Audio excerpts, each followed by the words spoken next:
Good afternoon. So, first of all, I want to open by thanking all of you for coming, and certainly thanking Columbia, which is just an awesome host. So, Columbia Climate School and Columbia World Projects. And we are really, on behalf of HBCU Green Fund, and for a moment speaking on behalf of Donors of Color Network, we are really pleased to be here. And I also want to start the program because sometimes we forget the most important thing. And she's not in the room, but I want to thank Asatis Rodriguez for pulling this together. It would not. So I was off in Kenya, and she was doing what had to be done. So with that, I am most pleased. I'm not sure the order of the program, but I do know that I want to also share this welcome with our partners in this endeavor, which include, for me, the Donors of Color Network. So were it not for Donors of Color Network, we would not be having a climate justice dialogue. And we are in our third year of this particular dialogue, which has been so important with the emergence and rollout of Justice40. So at the end of the day, it's my hope that we will all be bonded as one team of warriors working for climate justice. And so with that, my mentor always had a way of focusing us on who we are and what the mission is. And so with that, if you would just bear with me and kind of repeat after me. So it goes like this. I am a chaplain of the common good. And you look to your neighbor and you say, you are a chaplain of the common good. And together we say, we are chaplains of the common good. And with that in mind, it centers us in who we are and what our particular mission is. And I believe I can't just roll along. I just can't imagine being at Columbia and them not wanting to say anything and then welcome. But I know Donors of Color, so we don't ever do that. So I'm going to bring Isabel up to make a few remarks and just welcome everybody into this forum. Come on, Isabel.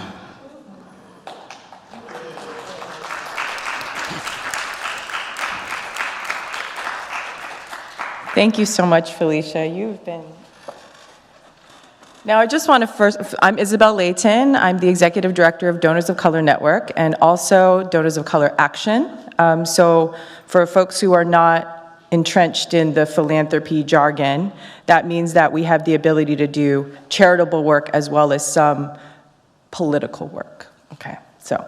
But I want to just say, first of all, that we cannot take the credit for the work and this happening today, because Felicia has been a leader in this work for quite some time, way before I've been at Donors of Color Network. So let's give her another round of applause. Now, I'll get plenty chance to talk about DOCN on the panel, but I'd like to introduce my thought partner, strategist, person that I talk to multiple times a week, Abdul Dasumu, who's our climate Funders Justice Pledge campaign manager. Come on up.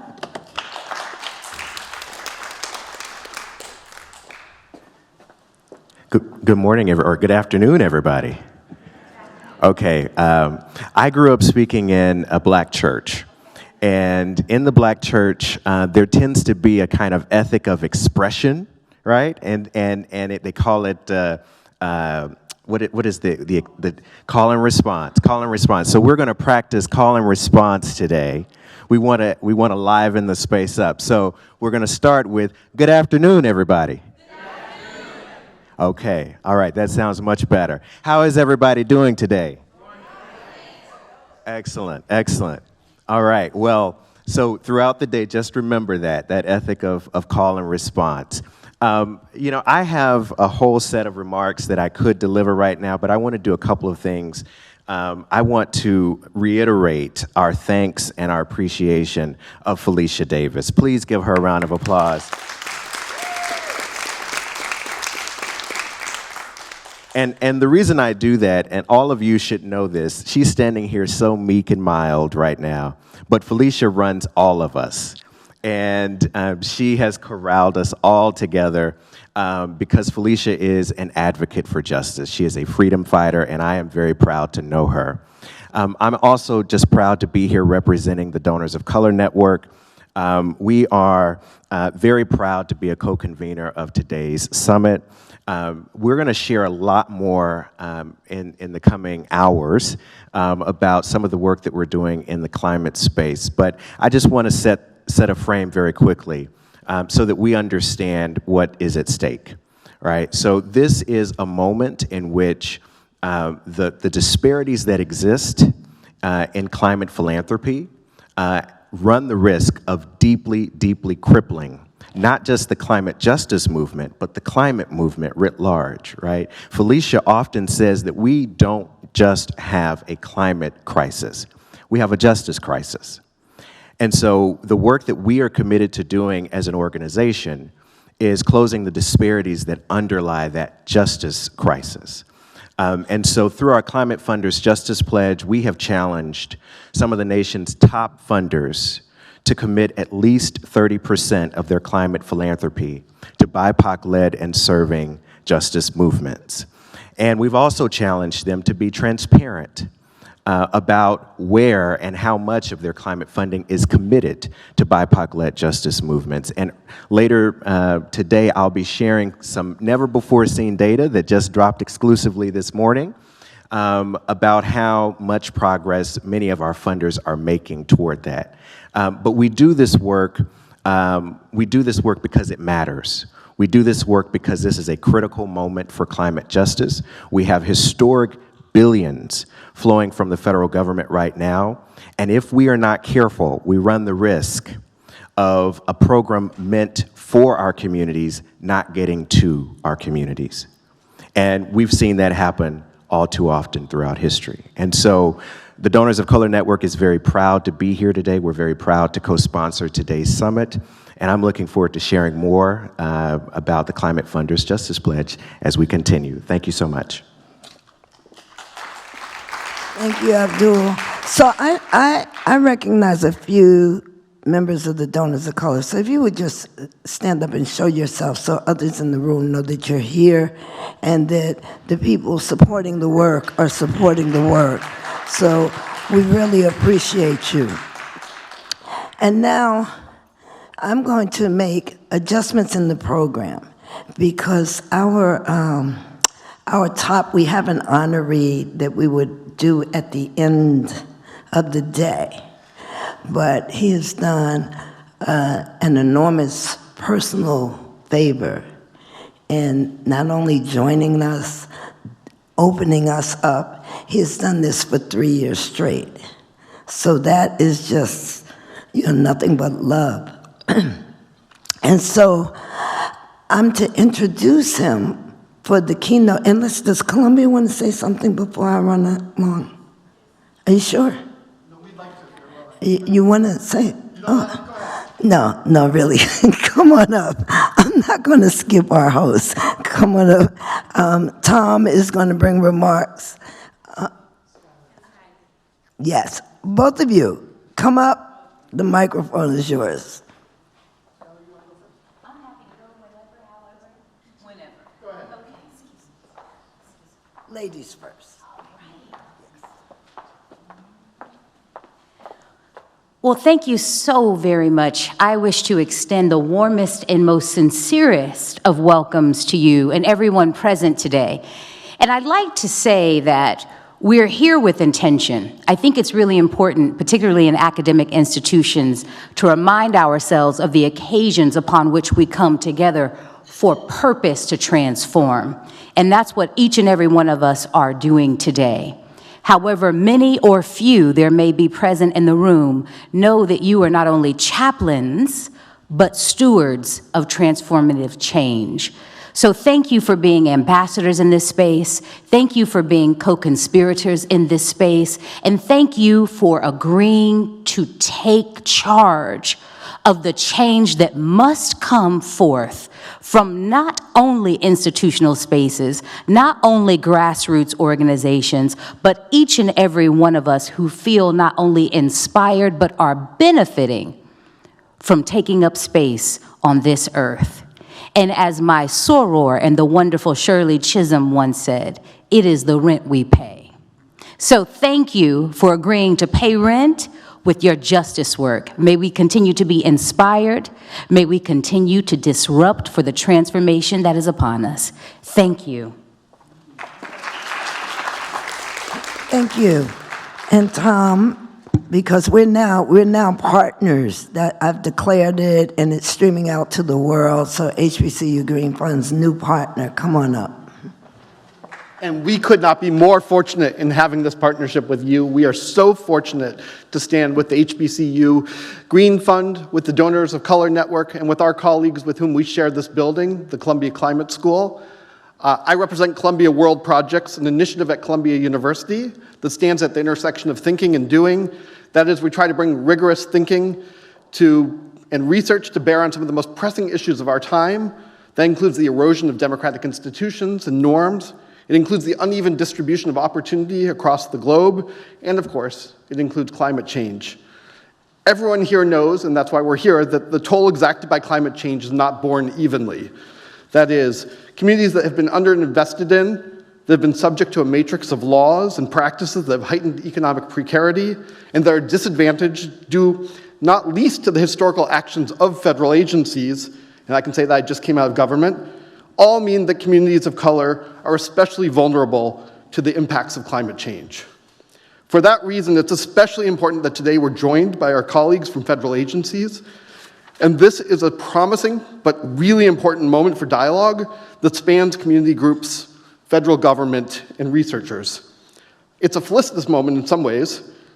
The commitment of the Biden administration to a reckoning with racial inequities, especially those emerging from the actions of US government, suggests that we have a rare moment of a window of opportunity, and this commitment was reflected in the Inflation Reduction Act and the Infrastructure Investment and Jobs Act, as we all know, but is what also in executive orders, the Executive Order for Advancing Racial Equity, 13985, and the Executive Order tackling the climate crisis at home and abroad, which enshrined Justice40 that we'll talk about today.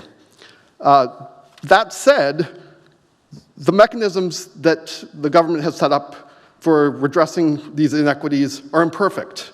And it's incumbent on us to push the conversation further than we've gotten to thus far to ensure that communities have greater voice in making decisions about how federal dollars are invested and how to rebalance some of these inequities. So I am just thrilled to have a chance to stand with you and look forward to today's conversation. Thank you so much.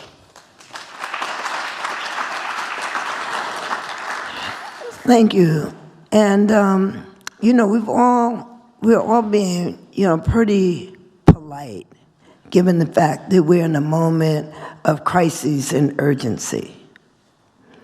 And for myself, I look to follow people for whom there's not a separation between what they think, what they say, and what they do.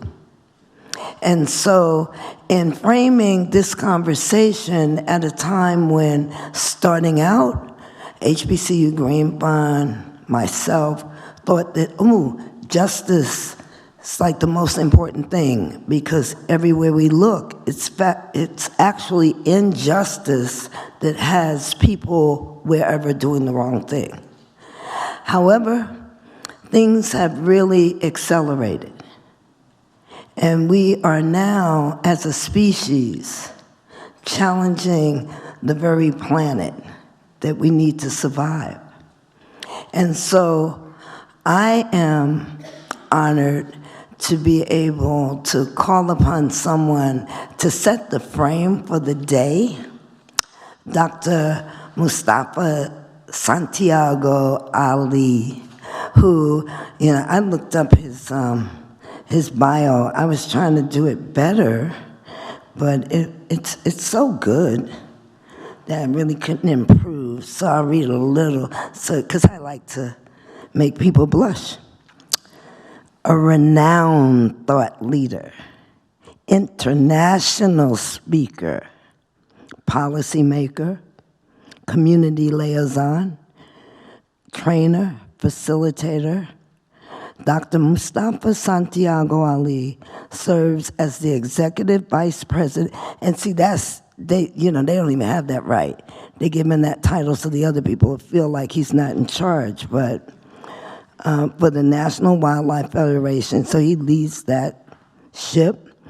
He's also a founder of Revitalization Strategies, a business, and we do underscore business, focused on moving our most vulnerable communities from surviving to thriving. So that is what this person is all about. And so I don't think he would really appreciate, he's not like me. For me, you could read the whole thing. I just will say that he was instrumental in bringing environmental justice to EPA. I can't imagine what EPA was without environmental justice. So he might share what that journey was like. But where he served, 24 years? 24 years. So we do want to know his cosmetic products. But he uses a holistic approach to revitalizing communities. So I'm sure he's going to prick our minds, our hearts, and really set the agenda for the day.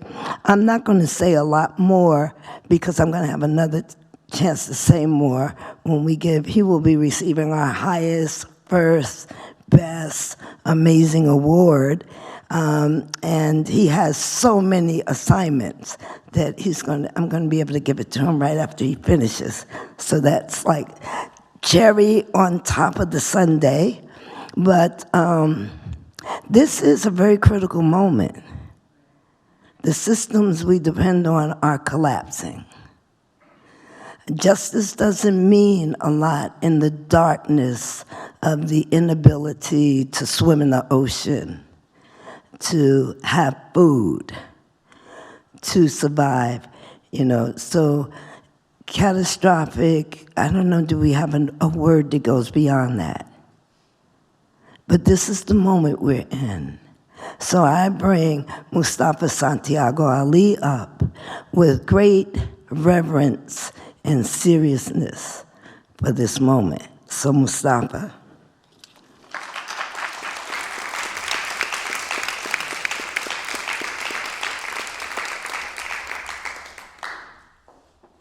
Good afternoon, everyone. We'll try it one more time because our brothers set the tone. Good afternoon, everyone. Good afternoon. All right. It's an honor and a blessing to be here with you, with family and friends and some new folks I had the opportunity to work with for years who are still holding it down and doing everything that they can to make sure that we're moving our most vulnerable communities from surviving to thriving. I don't think that you can talk about environmental justice without also talking about the history of our country, how we've gotten to the places that we have, but also that there is a pathway forward. Folks often talk about existential threats. Those are real. I like to also talk about existential opportunities, the opportunities that communities have been bringing forward for decades upon decades, often without the resources to make real change happen. And now in this moment, we have both the resources, the will, and we also have those examples from folks from the front lines of how to get it done.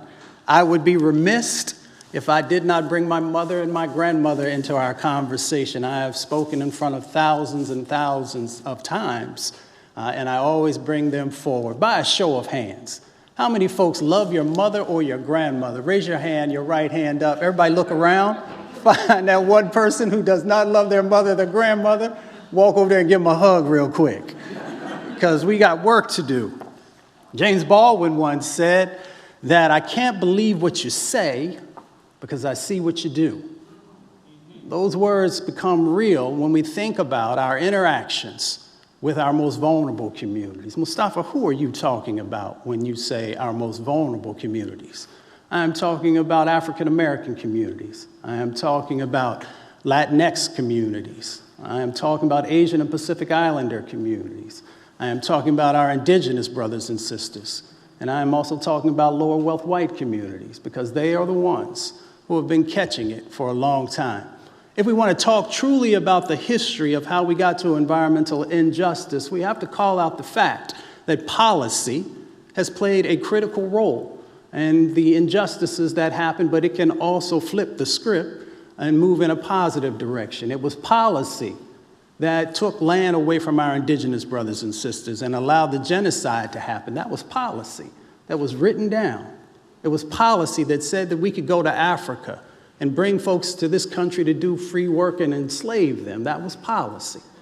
It was policy that said that when Chinese men helped to build our infrastructure, and we all love to talk about infrastructure, and then put in place the Chinese Exclusion Act and said, we don't need any more of you, you should probably go back home. It was policy that said that Japanese families could be interned and then take away their land and rights and a number of other things. It was policy that did that. But we also know that policy can be transformative in a positive direction. And I was thinking what I would share. So I have a new book that's coming out. I don't know if anybody's going to read it. It's called Woke Poetry. Actually, there are two books. And I thought that, how many folks know that today is Eric Gardner's birthday? I'm in the room with just one person who knew that our dear brother's birthday was today. We all know that he lost his life. You probably know the words, "I can't breathe," which came from the set of instances that played out in taking his life. But at the same time, those are words that were also used in the environmental justice movement for years upon years. So if I can beg your indulgence for a second before I dive into our climate conversation and the things that are going on, I wanted to bring his sacrifice into our room. This is the ode to Eric Gardner, "I Can't Breathe." In the heart of the city, where the world is my witness, I can't breathe. The rhythm, the distress, and the litmus. Gavels of injustice strike, but my voice remains restless. I can't breathe. The anthem echo of the oppressed, still listless. Concrete under my skin, these lights cast dark shadows. Steel handcuffs, cloaked lives, truth hard to swallow. I can't breathe. My plea is the time turns the hollow. I can't breathe, I scream, but do they really listen? Painted as a villain, media twisted prisms, I can't breathe. I chant, breaking free from this prison. Yet from the pain, a movement rises with precision. I can't breathe. This call, our unified mission, and every corner, every street, every vision, I can't breathe, shall resonate until justice is given. An ode to Eric Gardner. That's important because as we begin to think about the sets of opportunities in front of us, we have to also call out the realities that we are currently dealing with. By a show of hands, how many folks in the last 2 minutes has taken a breath of air? Raise your hand. Find the non-air breathers. It's important. It's an autonomic response. Many of us do it about 20,000 times a day. Some folks are breathing in positive, clean, pristine air. Others are breathing in toxic air. Like the folks here who fought so hard with an organization called We Act, fighting against the injustices at the beginning of their time. But we see across our country these dynamics that are playing out. When we talk about the sets of resources that are available from the good folks at EPA or the Department of Energy or a number of other locations, we have to put it in perspective of how they actually help to protect lives. Just a couple of years ago, Harvard shared with us a study And let me just slow down for a second. Everybody got a cell phone? I feel free to pull your cell phone out. I think that you should actually fact check when people come and stand in front of you and share information, because there's so much misinformation that currently happens inside of our country. Harvard released a study a couple years ago that shared with us that the burning of fossil fuels, that we have 350,000 people who die prematurely because of the burning of those fossil fuels. Look it up. Also, do me a favor. Everyone take a deep breath in. Hold on to it for a second. And just let it out. Because folks in Cancer Alley have a difficult time in being able to do that. How many folks have ever been to New Orleans? How many folks have ever been to Baton Rouge? So in between that area is an area called Cancer Alley. There's a reason why it's called Cancer Alley, because of the sets of exposures that people are dealing with. They, unfortunately, have higher rates of cancer than many other locations across our country. But of course, for those of you who focus on environmental justice issues, on climate justice issues, you know that that's not the only location across our country where we're dealing with these types of situations. And as we think critically about the sets of resources that are out there, we can make the change happen. You've seen some of the dollars that have come out of the Environmental Protection Agency that are helping to move the needle, to helping to move people in a positive direction. Why is that important? Cancer clusters, liver and kidney diseases, breathing difficulties are associated with the things that are happening in relationship to the exposure to particulate matter and a number of other things. But we also know dementia and Alzheimer's disease and a number of other things are also linked to the same pollution that is happening in Black and brown communities, which is also that same pollution that is helping to drive the climate crisis, one of the areas that are a part of that. So when we look at places like Institute, West Virginia, I'll ask the question. I hope y'all can still hear me if I walk around. Maybe I got to stand here, which I never do. How many folks have ever been to West Virginia?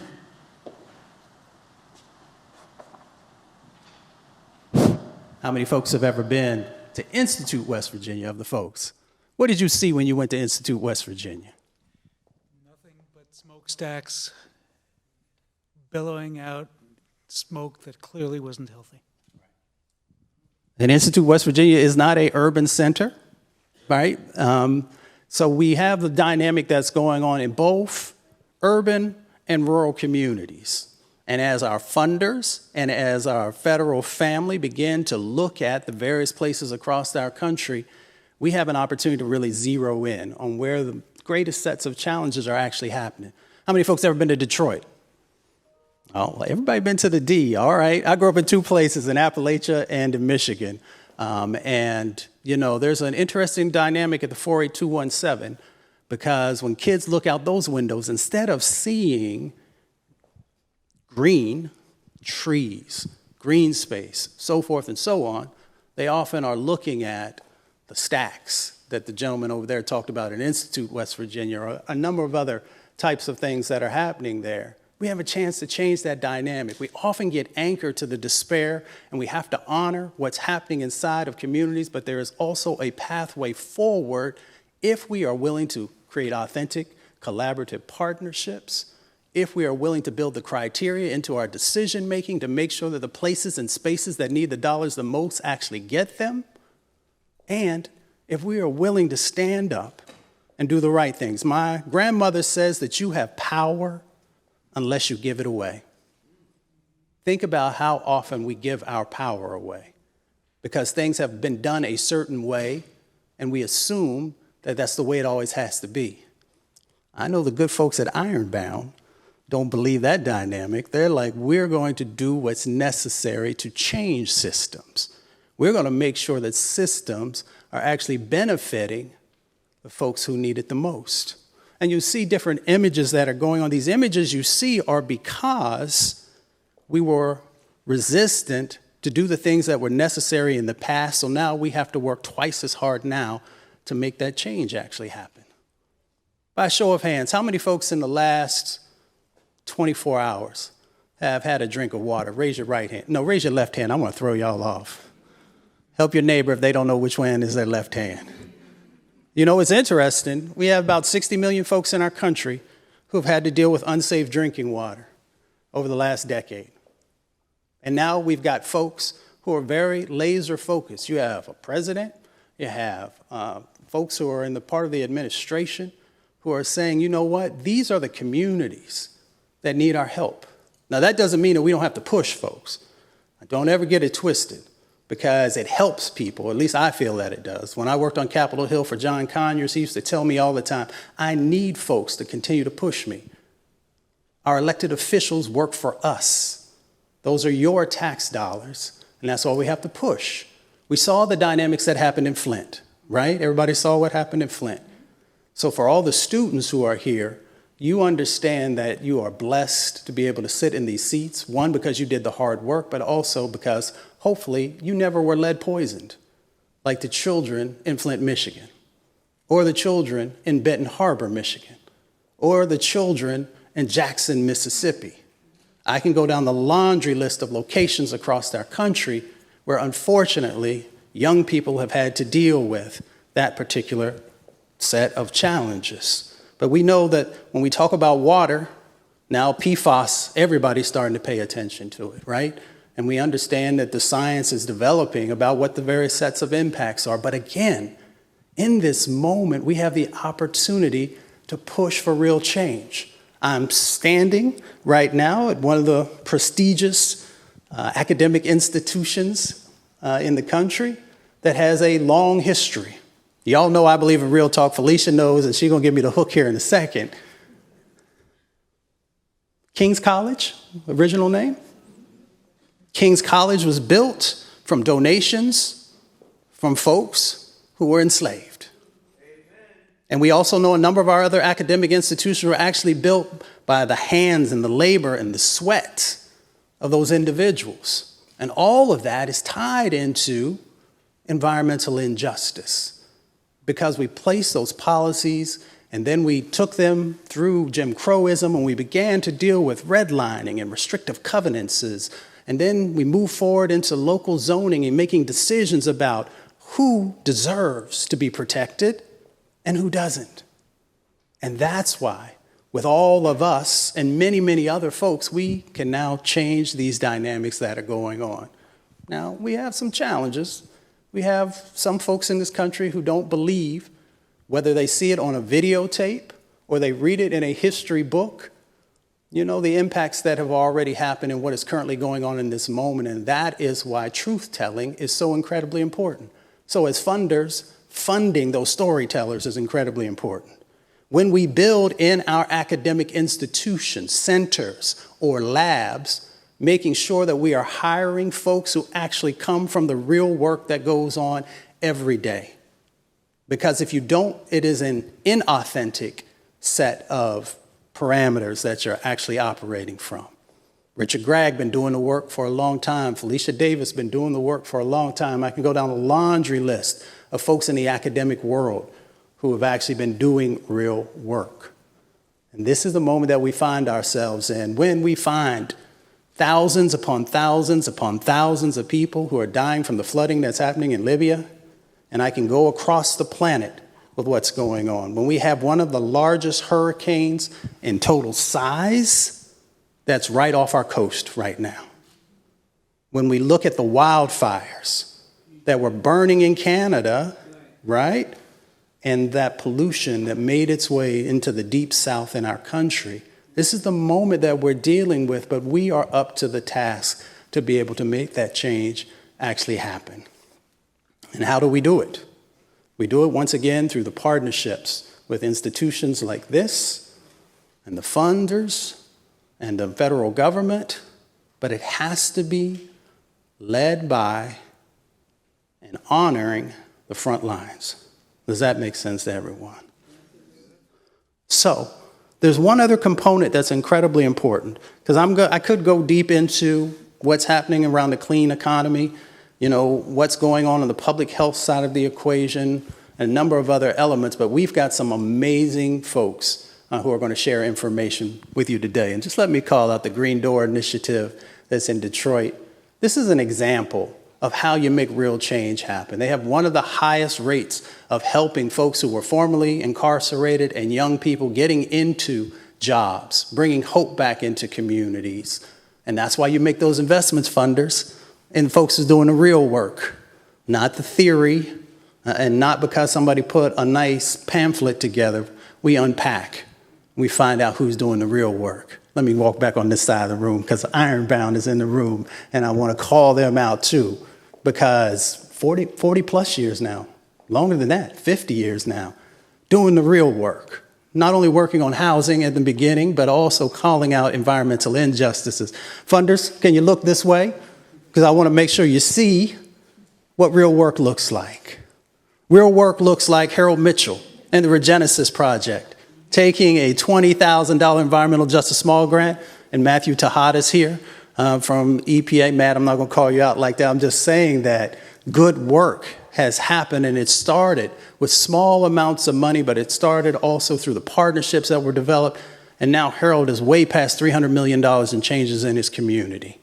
Look it up, the Regenesis Project, Spartanburg, South Carolina, the work of Reverend Leo Woodbury in Florence, South Carolina, where now they've created a training center. They've taken solar and capturing water out of the atmosphere to help in the areas where it's needed, and we can do that all across. We can talk about the amazing work that's happening on indigenous land, where folks are now moving up forward, not just with solar, but also with wind.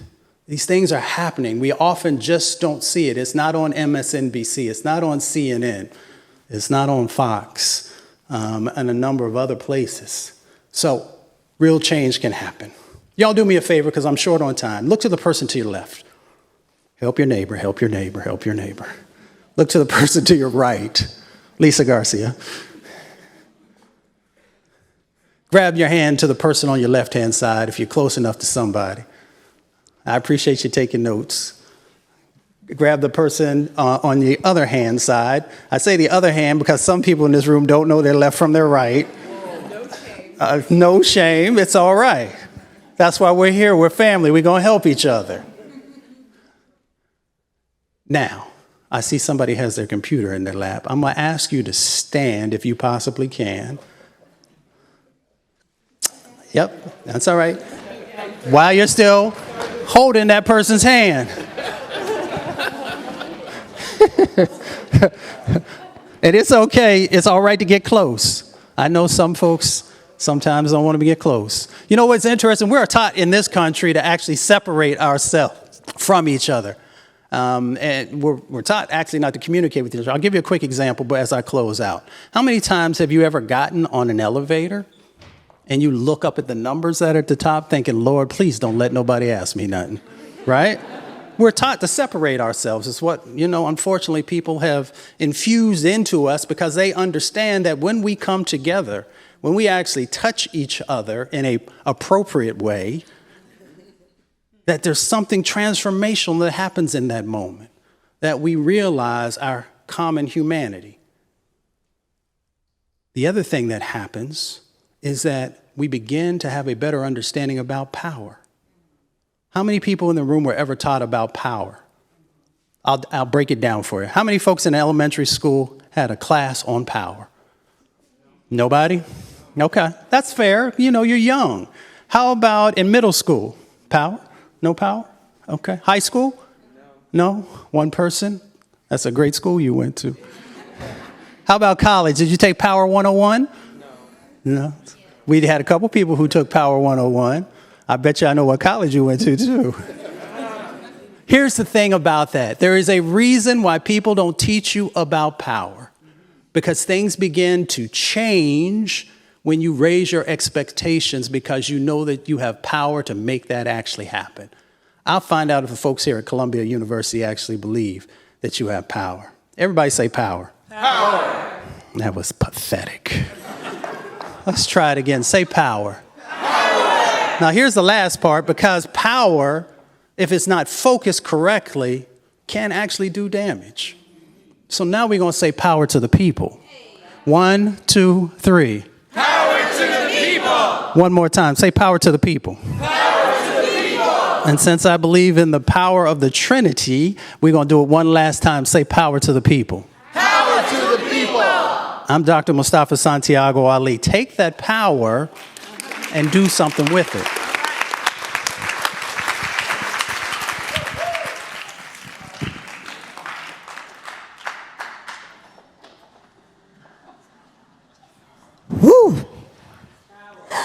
think another round of applause.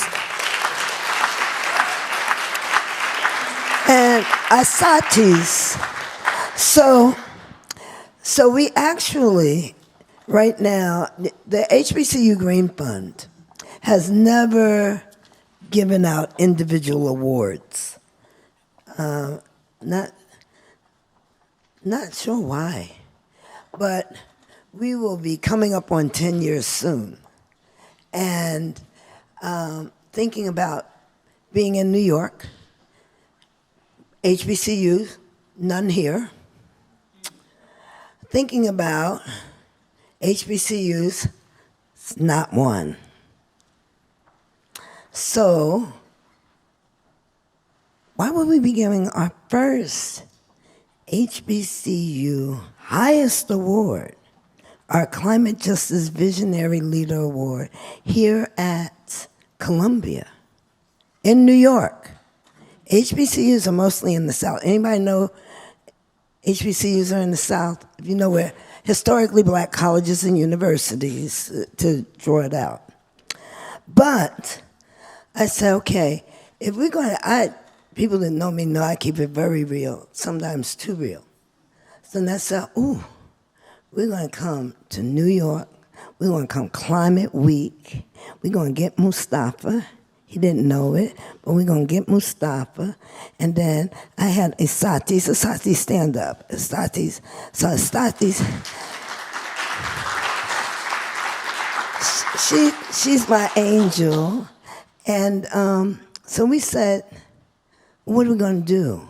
So those of us that work on climate justice know that the most vulnerable communities are where?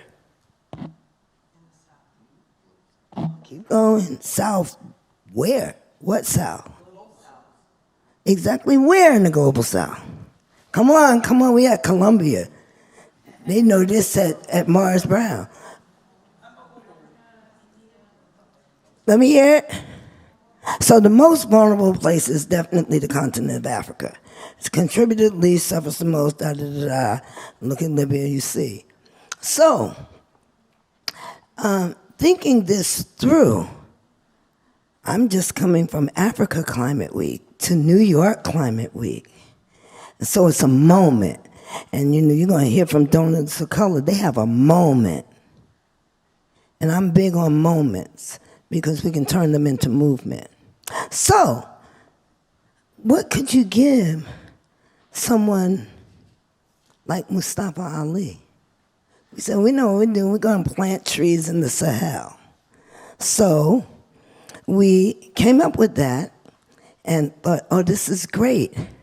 And the moment we did that, what was so interesting is we said, well, for any awardee, we'll plant trees. And then sadly, 2 Morehouse students were killed in a car crash. And we planted more trees.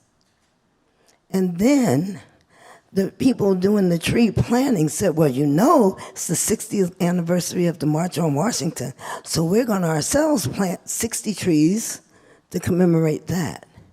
So now there is, in the Sahel, in northern Senegal, on the border of Mauritania, a legacy forest. And there are people who are now doing birthday wishes and planting in that forest. And it's a food forest. So most of the trees planted are food trees that people can eat from. Now, Asatis has a beautiful glass frame, which is in our car. But because I always have a backup, I've got this. And so, Mustafa, come up, because I have 2 things for you. But this, I'm going to read it. The HBCU Green Fund presents the Climate Justice Visionary Leader Award for leadership advancing climate and environmental justice.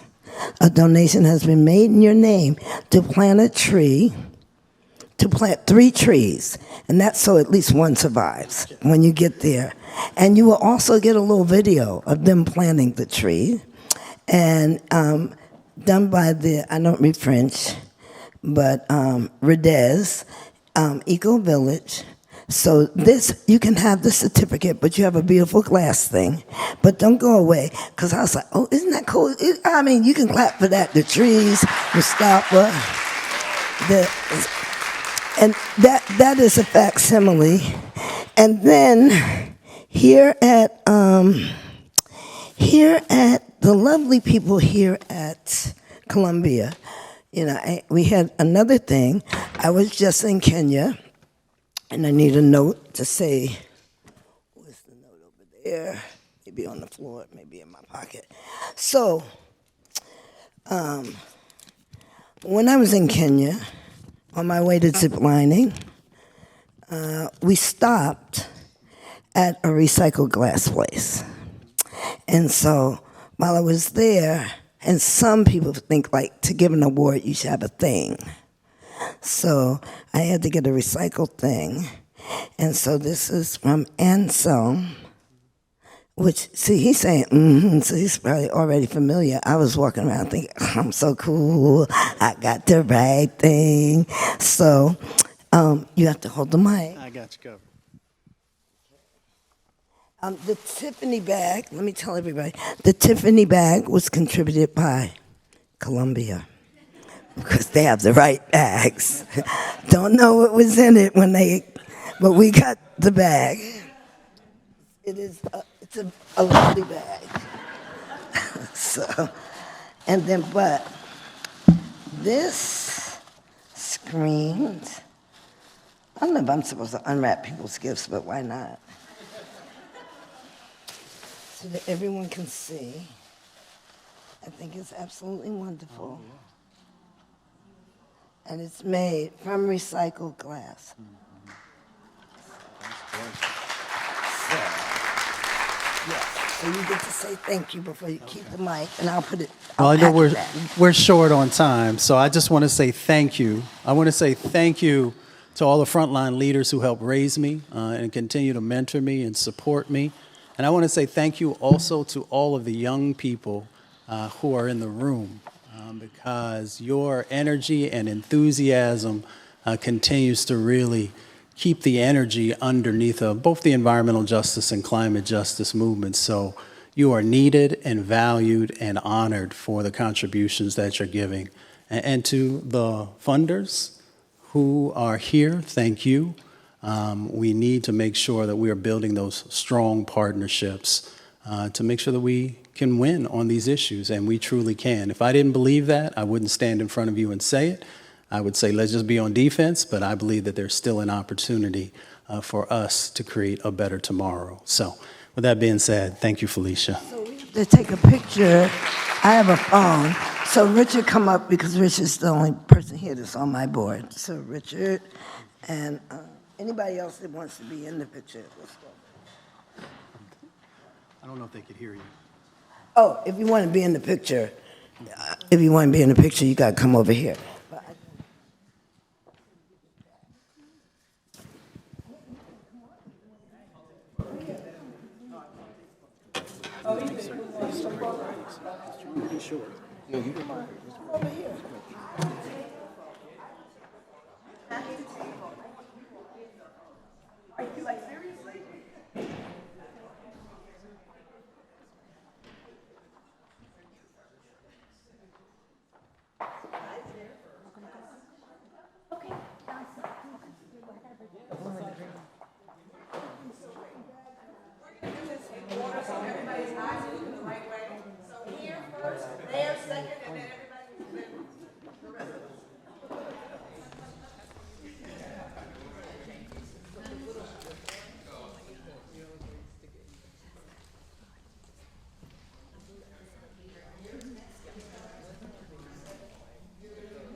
Oh, yes, Mustafa, even if you don't like it, you have to take it.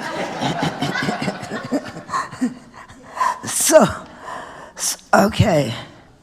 Now, we thought we were open, like there's big news today, and I'm not going to kill the moment.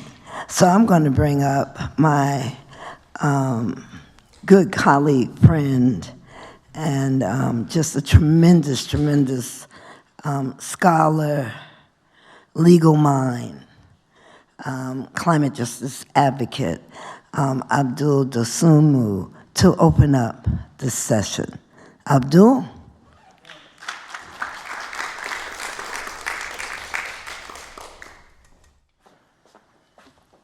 Okay, how are we feeling? Excellent. Can you hear me well? Yes. All right. So we've heard from Dr. Ali.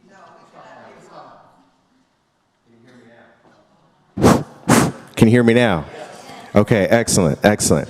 So we've heard from Dr. Ali about the crisis we're facing right now, and we've also heard about the important work that is happening on the ground in communities that is being led by BIPOC organizations. But right now, we need to have an honest conversation about what it takes to do that work. Anybody who's ever done anything knows that you need money to be successful, right? And many of our organizations are in the position of having to make $1 out of 15 cents. And that's because of a legacy of disinvestment by philanthropy, in part because of a legacy of disinvestment by philanthropy. That legacy of disinvestment also transcends over into government, and we'll have that conversation a little later today. But right now, I want you to repeat after me, 1.3%. Say it one more time, 1.3%. Okay. All right, I want you to remember that number. I want you to keep it with you, take it home with you, write some papers about it. I know we've got some students in here today. 1.3% represents the current amount of, or the historic amount of private philanthropy that is focused on BIPOC-led and serving organizations. Only 1.3% of all climate philanthropy, according to a study done by the New School a few years ago, was devoted to BIPOC-led and serving organizations in the climate space, right? And so when we think about the work that is happening, and we think about what it takes to truly win on climate, we have to have an honest conversation about philanthropy. And that is what the Donors of Color Network has been engaged in through our Climate Funders Justice Pledge over the last couple of years. We have endeavored to engage and challenge private philanthropy to do better, to do more, and to be committed to winning on climate. Because, as we often say, this is not just about climate justice. Climate justice is not some marginal category. Climate justice is winning on climate. You cannot win on climate unless you win on climate justice. Right? And so we've been engaged in this conversation over the last 2 years, and here's what that conversation has looked like. We have said to the largest institutional climate funders in the nation that we challenge them to do 2 things. Number 1, be transparent about how much of their current giving is focused on BIPOC-led and serving climate justice organizations. Now, anyone who's ever dealt with a foundation or a philanthropy in the room, all right? You know that they are typically not models of transparency, right? Typically, they operate behind a wall of opaqueness, right? And that serves, frankly, to insulate them often from community accountability, right? And so what we set out to do through this pledge is, first of all, to challenge philanthropy to be transparent, to tell us, and by virtue of telling us, to tell the world how much of their current giving is focused on BIPOC-led and serving climate justice organizations. And then the second component of our challenge, of our pledge to philanthropy, is to commit over the course of 2 years at least 30% of their climate giving to BIPOC-led and serving climate justice organizations. Now, 30% is just a floor. 30% is not anywhere close to what they should be doing. If we think about who is most impacted by the climate crisis and therefore who has the most imaginative solutions for combating the climate crisis, 30% is really just a drop in the bucket. But many of these organizations, foundations, were not close to that number. And so we challenged them to commit to get over the course of 2 years from where they were to at least 30%. And we're proud to share that we have had some 33 foundations take the Climate Funders Justice Pledge. All right, that's a moment right there. I like to say sometimes when I get that reaction, oh, you're not impressed. Okay, let me say it again. We've had some 33 foundations take the Climate Funders Justice Pledge. And over the course of 2 years, we have helped to mobilize a new baseline of climate funding going to BIPOC-led and serving organizations of $120 million. You're not impressed.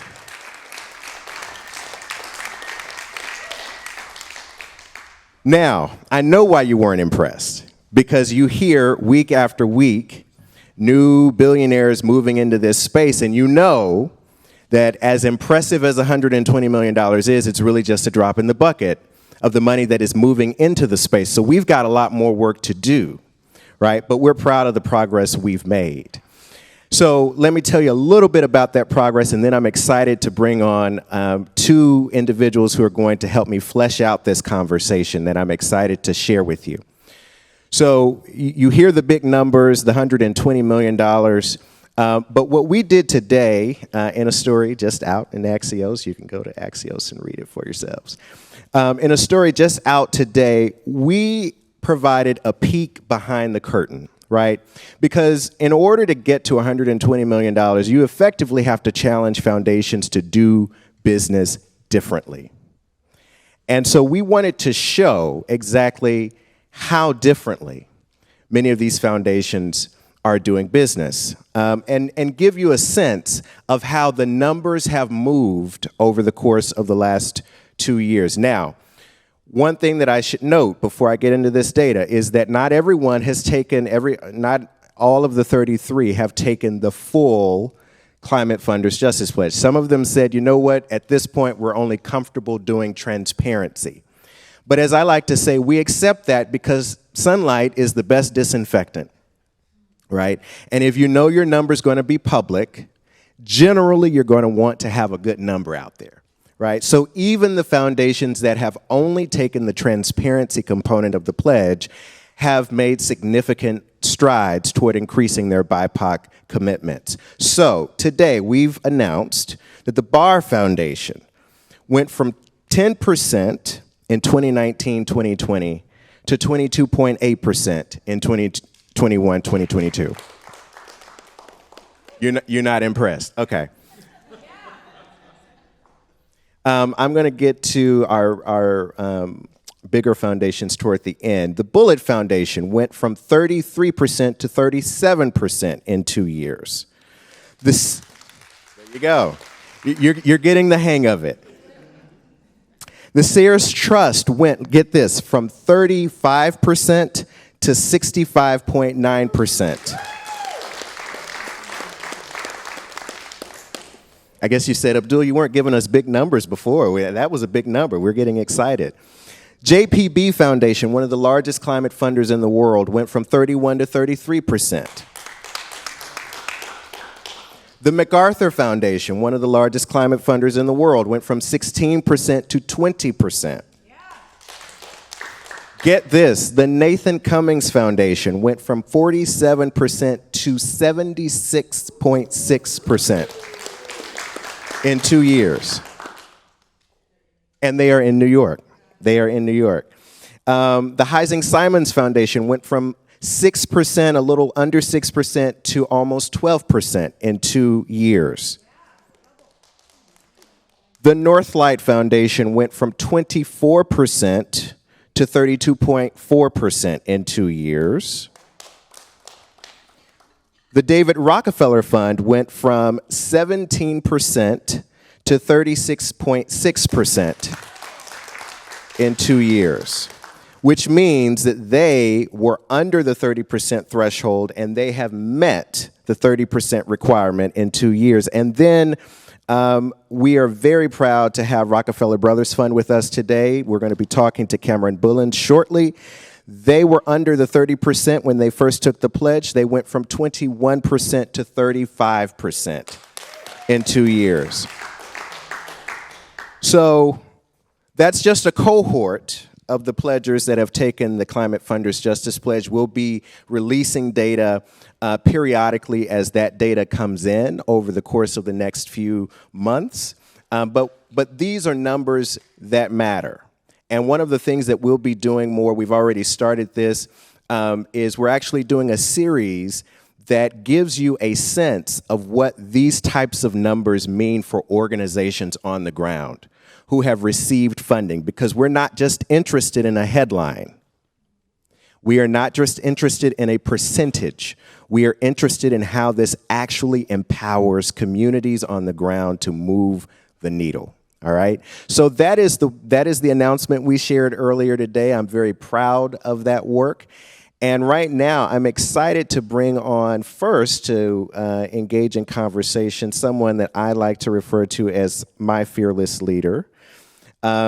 She is Isabel Layton, and she's the executive director. You've already met her, but I'm just going to tell you a few amazing things about her because she won't do it about herself.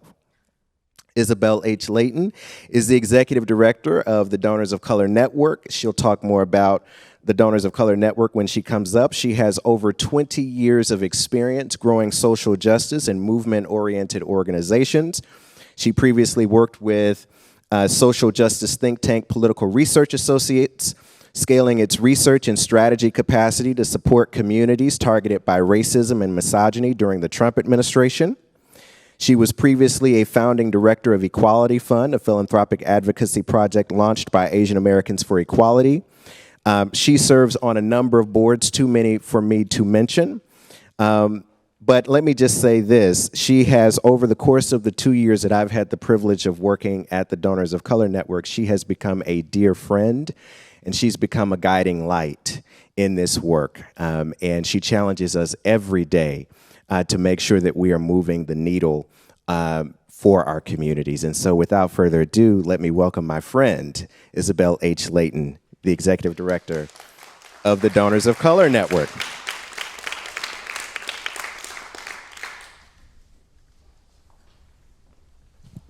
All right. Oh, so we're doing, can you hear me? Yes. Okay, good. So we're doing this one-on-one first? Okay. We're doing this one-on-one first. So let me just start with the numbers we shared today and start by getting your reaction to those numbers and talk a little bit about what our journey has been like over the last 2 years in getting to that place. Well, thank you so much.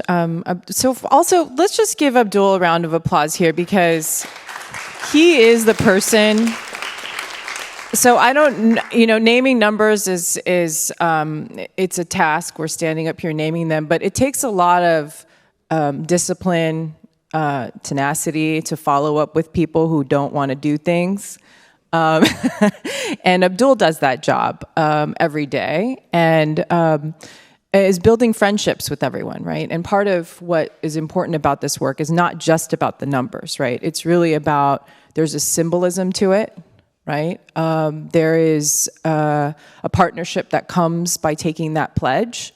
As Abdul mentioned, that $120 million feels like such a drop in the bucket, right? But we didn't even have that number 2 years ago.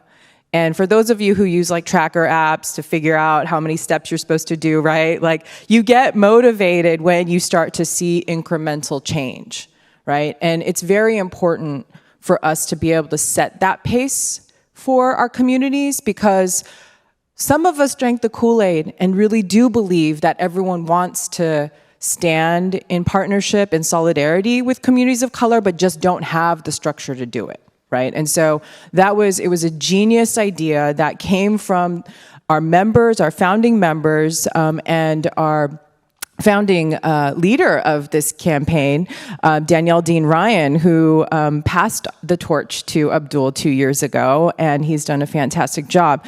And the concept was just so simple. We're going to, with our privilege as people of color with wealth, who have proximity to decision-making power in foundation, hold our peers accountable. It's very simple. It's our job to do that when we have that privilege, right? And those conversations are not easy. They're actually quite challenging because there's historically a lot of harm that causes us to not have those conversations.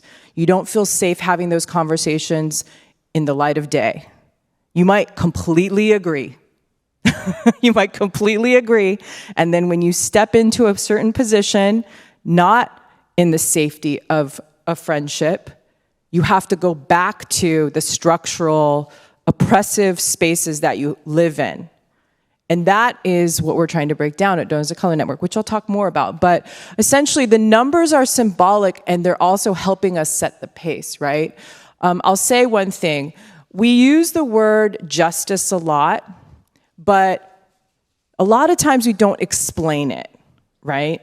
So I'm going to tell you guys a little something I worked on yesterday. I just came back, got on the red eye last night, and just flew in this morning from the land of the Tamaya in Albuquerque, New Mexico. Tamaya is the founding place of Donors of Color Network. We were started in 2019, and I had the privilege of visiting again with a group of funders, and one of the things they asked us to do was to talk about our leadership commitment, to write a statement. And the first thing, and you all are going to be the first ones who hear my commitment statement. And this exercise is one that you're supposed to choose a few values and then find a way to articulate those values and move them forward. So here's my statement, and it's a sloppy first draft, as you're allowed to do. Everyone has permission to do that. As a leader, I'm committed to transforming harm into harmony by finding structured ways to unlocking our imagination. So, justice is not about right or wrong. Justice is about healing the harms that were done. And we are not providing structured ways to work in harmony. That's what we need to do. So when Dr. Ali said that there's a whole bunch of people out there who don't agree, I actually believe there are more people who do agree, who do not have structured ways to engage and to participate. So this pledge is a structured way for philanthropy to speak with community.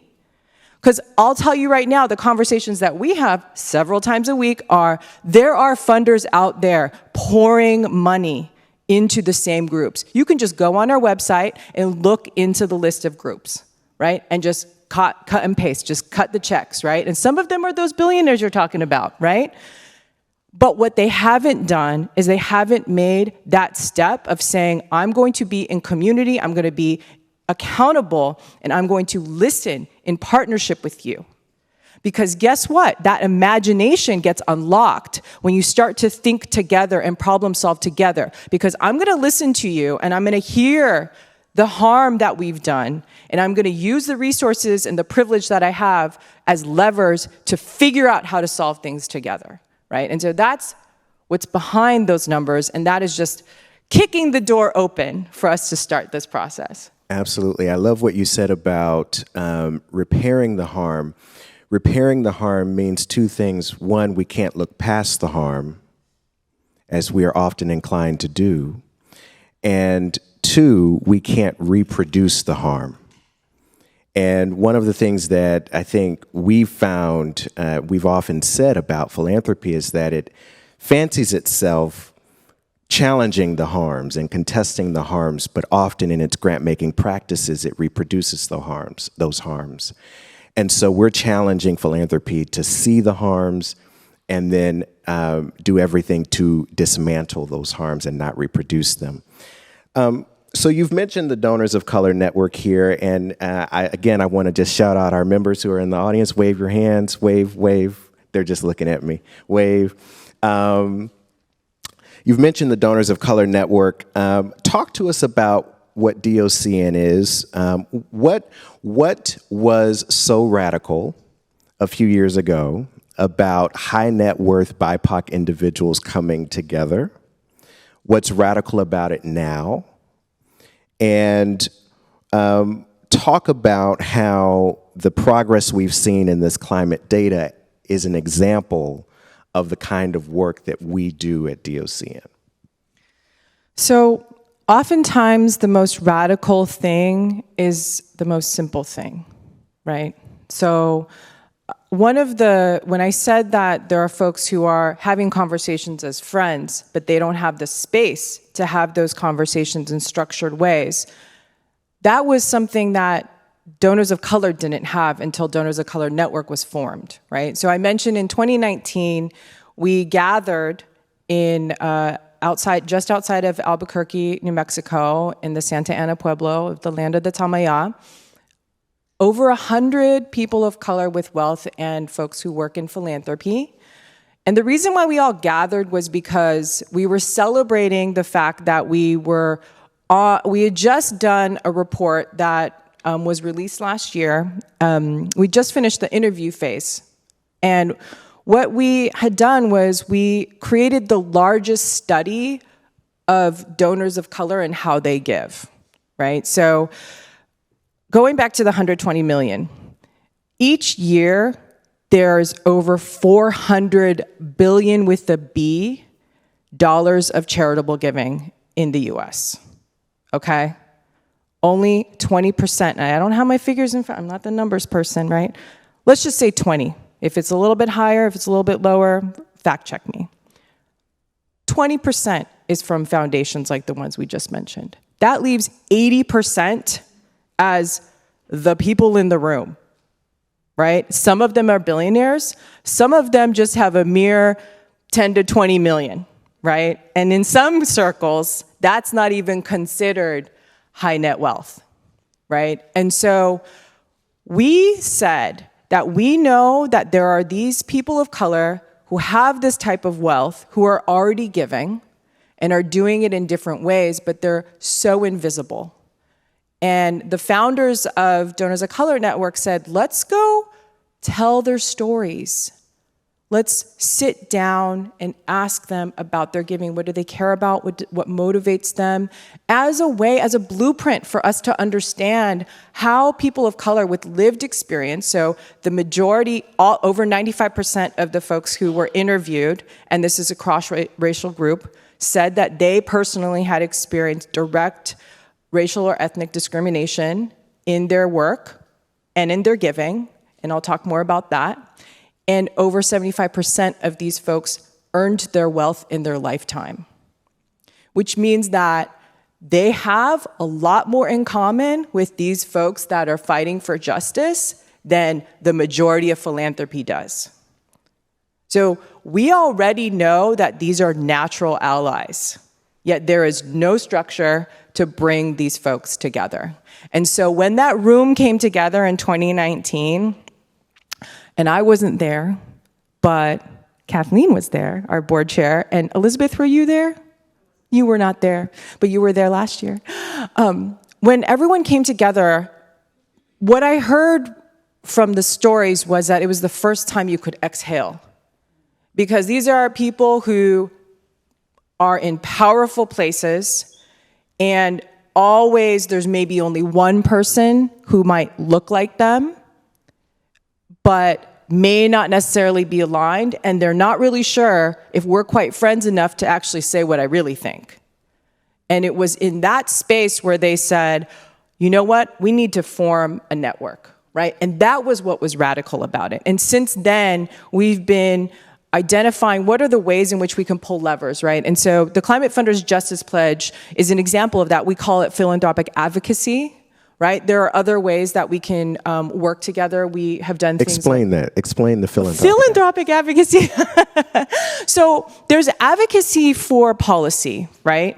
And then there's also advocacy where you understand how money is structured and you pull the levers in places where you have influence to unlock larger units of money and resources, right? So a great example is that the Climate Funders Justice Pledge, now we have this dollar amount, but we also have this cohort of funders who've pledged to be in support of over 70 organizations. And behind the numbers series that Abdul's going to be working on will describe who they are funding.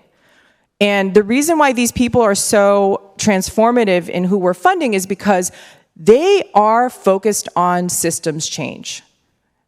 They're not just writing reports to be kept on a shelf, right? They actually are power-building organizations, and they are the ones who are going to be positioned to help us make decisions around what happens with that $1.2 trillion if we set up the structures and we unlock the imagination to do that together in partnership, right? And we'll be talking about that for the rest of the day. Absolutely. And so you mentioned a very important point, right? So I didn't give some of the details of what we mean when we say BIPOC-led and serving, right? So what we mean by that is an organization that has a board that is 50% BIPOC, that has a staff that is a senior staff that is 50% BIPOC, and that has an explicit commitment to serving BIPOC communities, somewhere in its mission statement, in its foundational texts. And the reason that's important is that we have seen progress in sort of the legacy environmental organizations hiring BIPOC leaders, right? That's not what we mean when we say BIPOC-led and serving organizations, right? We mean organizations that are rooted in and serving BIPOC communities. And so that was a really important point. Why climate? Well, first of all, there are so many issues, right? And climate justice is intersectional, right? So this isn't just about the built environment. This isn't about planting trees, although that is one of the most liberatory ways to actually get closer to where we need to be. But climate is important to us because we're really thinking about what are the different resources that are out there, right? So there's essentially 3 areas that we prioritize as a community. First was testing this climate model, this idea of having an accountability structure, a philanthropic advocacy. Climate's important because it touches every single issue and every single community. There's an existential threat. We've talked about it. It's also the way for getting back to our natural resources and a lot of the practices that communities of color have already had in their histories and their ethnic traditions, indigenous communities. Most communities of color still have indigenous practices that are not visible in spaces like this. And being able to get back to that, those are restorative practices. And also because it's one of our most powerful resources to think about our natural resources, right?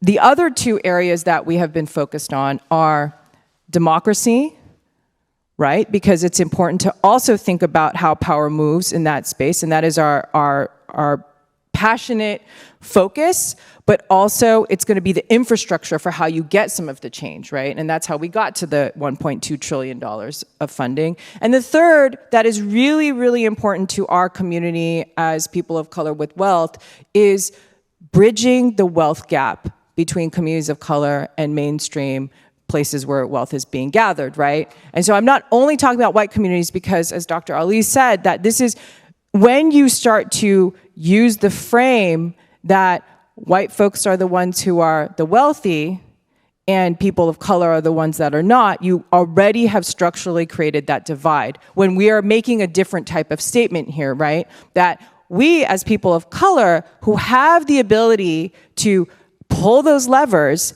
and have the lived experience of working with those who are at the sharpest intersections of injustice, we're going to lead the charge and support these groups and make it possible for us to actually have models, right? And so those are the three ways that, and climate is just one of them. There are many, many issues. Some of our members are interested in talking about education as well. Absolutely. One of the things one of the points you've driven home is that BIPOC-led and serving climate organizations do not have the luxury of talking just about climate, right? They don't have the luxury of talking of an obsessive focus on climate technologies or conservation. They have to think about climate in conversation with labor, with transportation, with housing, with policing, with criminal justice systems, right? With the broader set of systems that impact BIPOC communities, right? And so climate becomes a window into these other intersecting crises impacting BIPOC communities. We're wrapping up, but we're looking forward to bringing on our next panelist. But as we close, what lessons can the room take from our work in climate? And what lessons should we think about in this particular moment? You've mentioned the 1.2 trillion. We've heard reference to the historic billions that are coming from the federal government, not in part, because of the advocacy of BIPOC-led climate organizations, right? I think it's important for us to note that. What lessons can our experience in climate have for the room and for this moment? Well, going back to this statement that, some of the simplest things are the things that are the wisdom and the lessons, right? But right now we have a huge opportunity, right? This is one of the largest transfers of financial opportunity for communities of color. The structure, remember I said the structure is there, but we need to actually think about how to partner with communities of color in order to unlock all of that, that access, right? There's a lot of, just to get really granular, for folks who have actually been applying for some of these grants. Anybody in this room have any experience with applying for some of these grants? Right, so some of the ways in which these grants are structured are going to be pretty challenging for communities of color to compete, right? In some ways, folks do not have staff who are going to be able to apply for those grants, okay? We need to not make it overly burdensome for the leader who is taking care of the day-to-day for their own individual families and communities, but then also perhaps working in partnership with a state legislator to develop policy, to then have to figure out how to do a 100-page application. It might not be that many pages, but 80, I'm sure, and to also jump through hoops to get there, right? So as we go into this next week, this was very strategic, Felicia, to have us placed just ahead of New York City Climate Week. We have to send the message that there are ways in which we can structurally make things easier, right? The wisdom is already there. People already know how to get the work done. Stop putting up the barriers that are totally unnecessary. So that is one of the the pieces of advice I would say, or lessons, because we just got to get to the work. The work is what's hard, right? Coming up with those solutions so we can partner together. If you are invested in keeping those barriers up, I don't believe that you want to get to the solutions. So pull them down. So folks who are in those decision-making positions, in the next week, you have the ability to make it easier, right? You have the ability to just have a conversation. You have the ability to actually listen, right? And so that is one lesson I'd like to share. The second is, we keep saying folks who are most directly impacted have the solutions, right? But let's talk about what that really means. So like I said, I just came back from the Land of the Enchantment in New Mexico, and I had the great pleasure of listening to Andrea Serrano, who is one of the deputy directors of the organizing in the Land of Enchantment. She's been doing some community organizing and community building. They had, the Native American population there has only had the right to vote for 75 years, okay? So there has been previously a lot of activity, but a lot of voter suppression recently. They are now in a position where they have unseated, I know we're in a particular space where I can't talk too much about politics, but where they've shifted the power dynamic in the state legislature, where there are more people of color who represent the communities in that leadership space. Now, on paper, the folks who are also in that legislature are in the same party, have similar alignments, but have not been acting in that way, right? So because now we have parents, people of color, who have their children living in the state with the highest rate of childhood poverty in this nation, are now have a seat at the table to present bills and legislation to actually make those changes. So what did they do? They passed the first state bill for mandatory guaranteed early childhood education for children from age 0 to 5. That's a huge accomplishment. The first one in the US. That means now they have to have the governing practices to make that happen. They have to pay for it now, right? Because everybody decided they're gonna do it. Now they gotta organize the taxes to be able to do that, right? And guess what else they're gonna need to do? They're gonna need to amplify that policy to all the other states, right? And so it doesn't end there. This is the reason why it was actually that actually happened, even though there were Democrats on the legislature for so long, is because these are the parents of these children who are facing that poverty. There is nothing more powerful than a person who is fighting for their community.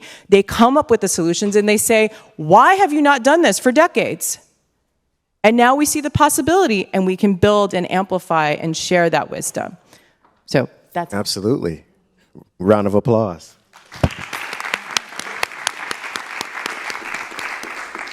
So with that, Isabel, I'm going to invite our next panelist up to share with us for a few minutes from a funder's perspective. So we've been here talking about philanthropy, and now we're going to hear a little bit from philanthropy, right? But we're going to hear from the Rockefeller Brothers Fund, Foundation, which has taken and fulfilled the requirements of the Climate Funders Justice Pledge. And we're going to explore a little bit in the time we have remaining about their journey. So I'm thrilled to welcome Cameron Bullens, who's Program Associate for the Rockefeller Brothers Fund's Global Challenges and Sustainable Development Teams.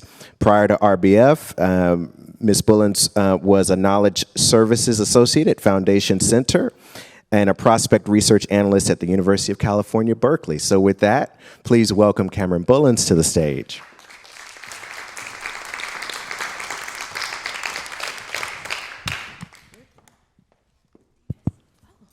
Hello? Hello? No? Hello? Hello? Yes. I think we got it. Okay, excellent. Welcome. Thank you. Thank you Welcome. for having me. Thank you for being here. So let's start first with today's news, which you all sort of led around meeting the 30% requirement of the pledge. Talk to us about Rockefeller Brothers' journey to meeting that 30%. Yeah, journey. It's a great word. It really kind of starts, I think, before we were introduced to the Donors of Color Network, and I sort of think of it as starting in 2019, where we've undergone sort of several iterations of challenging our organizational culture, trying to align our internal culture with what we say we're doing externally. which has been a journey in and of itself. And from that, there really sort of was a lot of energy from folks within the organization, particularly BIPOC identifying folks, to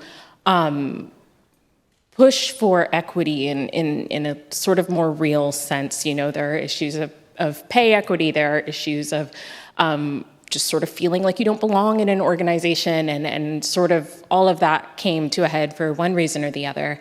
And so we started this sort of journey of moving towards like, okay, what does revitalizing our organizational culture look like? And then the pandemic hit. And then there were uprisings in the summer of 2020, and that really sort of catalyzed for us, what does it actually look like to not just align our own internal culture, but like our theory of change and the work that we were doing through our grant making with the, again, external. And so there were sort of a couple of parallel progresses. Whoever's ringtone that is, it's amazing. It's very soothing. There is sort of these parallel processes across all of the departments within the organization, the programs department, our finance and operations department, to really, again, look at, if we say we're moving towards a more sustainable and just world, what does that actually look like? And we say in our grant making that we're trying to support the most vulnerable communities, like what does that actually look like? And are we actually doing what we said we were doing? And then Donors of Color Network came knocking with this Climate Justice Funders Pledge. And so our own internal process of what we're calling RAGE, which is Racial, Ethnic, and Gender Justice and Equity. The pledge kind of came along at the right time to act as an accountability measure for us. And really, it's such a powerful tool, I think, for accountability internally, because we had this process of really looking through all of our grant making, especially like each portfolio had an assignment to kind of just go through and who are you actually giving to? And since the pledge is focused on the domestic, I'll focus on that part of our work. And it was a little bit jarring to sort of think that you're helping these communities, right? And then to actually look at the numbers and say, wow, that is a lot of white-led organizations on this list. And then really think about, you know, how do we fix that? And I think, Isabel, what you said earlier about like the amount of work that it takes and work as a mental barrier, because it's not just for us getting to this new number. Again, things sort of aligned in the wake of 2020. Our board, we're so grateful. Our board poured money into the organization and said, this isn't a time for us to draw back. And around the uncertainty of 2020, a lot of funding organizations did kind of take a step back, and we were really lucky that our board kind of said, no, we need to really lean into this moment. And so we got an influx of funds for climate, we got an influx of funds for democracy work in the United States specifically, and then we had to kind of take a step back and say, well, how do we actually get to those organizations on the ground? And what we found is that it was really, really hard, because the way that philanthropy is set up, the way a lot of philanthropy is set up, is that organizations have to come to you. But in order for an organization to get to you, there are these hoops that they have to jump through. There are these barriers to entry. There's, you know, you can't really just cold call someone. Like, I usually don't answer my phone, which is something I should work on. You know, you can send the emails, but is it getting to the right person? You can go to these conferences, but that costs time, that costs money, that costs, you know, if you're at a conference, you're not doing the work. And so for us, we really had to sit down and think about, how do we get to these organizations that don't know how to get to us? And the answer was that we didn't really know how to get to them either.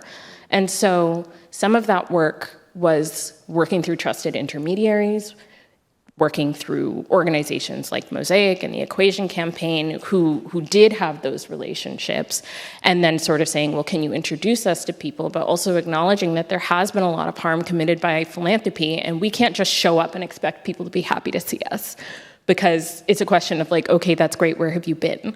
And so, you know, if we think about how, you know, money is power, and power leads to change, but is the change that you're creating positive or negative change. And if you have been, intentionally or unintentionally creating negative change in the past, then how do you start to repair the harm and rebuild that trust with these relationships and in these communities to actually be able to have long-term relationships? And so being frank, like a lot of our ability to get to this 35% has been that we had this influx of cash. We were able to make a couple of very sizable grants to communities and to organizations that we hadn't necessarily been introduced to before. But the challenge for us now is not just thinking about how, okay, great, we made these grants, we got to this number, but it's how do we maintain that number in the absence of continued large influxes of cash? And so how do we start to really change the landscape of the relationships that we have long-term, organizations that we have long-term relationships with, to sort of start to shift our overall landscape of grantees and not just sort of quick and large infusions of kind of, oh, okay, great, you need something, here you go, here you go, here you go. But yeah, that was sort of Absolutely. So Cameron highlights something that I just want to point out. We celebrate the Climate Funders Justice Pledge. We celebrate sort of, the philanthropic advocacy of Donors of Color Network. But I think it's important for us to also celebrate folks in philanthropy who are invested in communities of color and who are advocating within the walls of philanthropy to take this pledge. And so people like Cameron, right, are doing the hard work inside to make the case to their senior staff, to make the case to their board. And we've connected with a number of staffers, even at foundations that have yet to take the pledge, who have said, we want to get there. We want to get our foundations there. Can you help us? So we're actually thinking about putting a support network together to help them actually make the case internally. But as we wrap, because I know we're coming up on time, I did not share this question with you in the prep, but I know you're a pro, so I know you're going to be able to get it. I want to give an example of the end user, right? I want to talk a little bit about the impact that this pledge and this percentage and these new numbers have had on the ground. So share with us, I'm sure you have it, share with us a story or an organization that you all have funded in alignment with the pledge and the work that is happening on the ground. And then with that, I'm going to ask that anyone who has questions, we're going to do a very, very brief Q&A. So anyone who has questions, go to the mics. All right, go to the mics if you have questions. We can probably take 2 at most. But before we get to that, the end user, what impact has this had on the ground?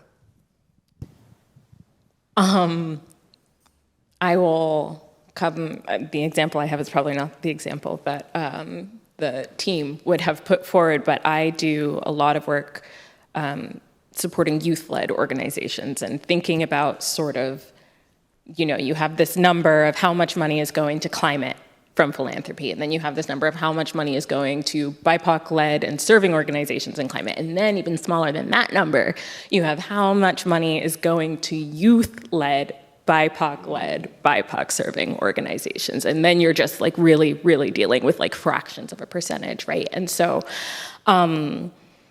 there are a coalition of youth-led organizations that we support, and it has been, they're at the top of my mind because I just met with them this morning, and hearing from them about how, one, they were able to pay their people, where we are losing so many youth activists and organizers in the space to, corporate jobs that they maybe don't necessarily want, to things that are outside of the climate space because they can't afford to work for free. None of us can afford to work for free, right?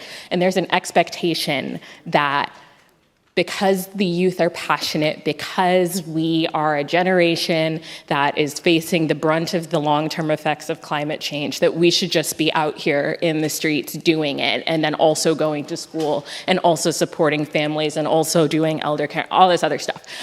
And so hearing from them this morning, like, that through the funding that we were able to do, and again, like, this Climate Justice Funders Pledge has been such an amazing tool for going to our senior staff, to our board, and saying, you know, we should do this because it's right. We should do this because these communities need our help, and we have a responsibility to help them, but also we should do this because it's gonna increase our number, and it's gonna make us look really, really good. But hearing that they were able to actually hire on 5 more organizers across the country, like, was just so exciting, because these are people who want to be doing the work, and we need them to be doing the work, and they now have the ability to do the work. And then being able to know that, you know, we advocated, because again, it's not just about getting paid, it's about getting paid fairly, where, you know, folks are like, oh, they're young, give them $20,000. Who's living in New York City on $20,000? Like, who's living in San Francisco? Who's living in Chicago? Who's living, and not even I live in these Dallas. I can't live on $20,000. Exactly. Like, and not even these major cities, but learning that they were able to hire on, and all 5 of the organizers that they hired were BIPOC identifying, and they are from communities of color, and they are from communities that have been directly impacted by these pipelines, by fracking, by all of these kind of environmental harms. And also hiring on people who don't think with a climate framing. And because, like was said earlier, climate is a way of thinking about it, but it's not the only way of thinking about it. And climate touches everything. And sometimes you go into a community and you start talking about climate, and they look at you like, I don't really know what that has to do with me. But if you start talking to people about housing justice, if you start talking to people about clean air, about clean water, that you can connect with them, like, on a person-to-person level, not science, not numbers, not all these other things. And so I think hearing that story just really kind of drove home the importance of why we have to continue to do this work, because those are people who are going to be able to be in the space that they want to be in, and that we need them to be in for the long term. So 5 BIPOC organizers hired across the country because of this pledge and because of the work of the Rockefeller Brothers Foundation. So with that, I want to thank you both for joining us. I'm going to have to take your question. We'll take your question afterwards. We are moving very behind right now, so we will take your question afterwards.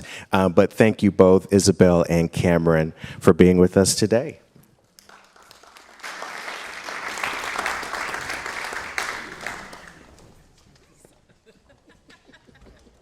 Yeah, I love a mic. So our next panel, I'm looking at the program. So, Asatis, our next panel. So, it's with pleasure that I introduce Asatis Rodriguez Cintron, who is a postdoc here at Columbia. And also, I lovingly call her my angel. And she deserves yet another round of applause, even though we're running late, because she put this whole thing together. Thank you. Thank you. I'm going to please ask Ramon, Matthew Tejada, and I am very afraid to mispronounce your name. So Matthew from Environmental Protection Agency, and the USDA is joining us. And Ramon has, Ramon, you can take it from here.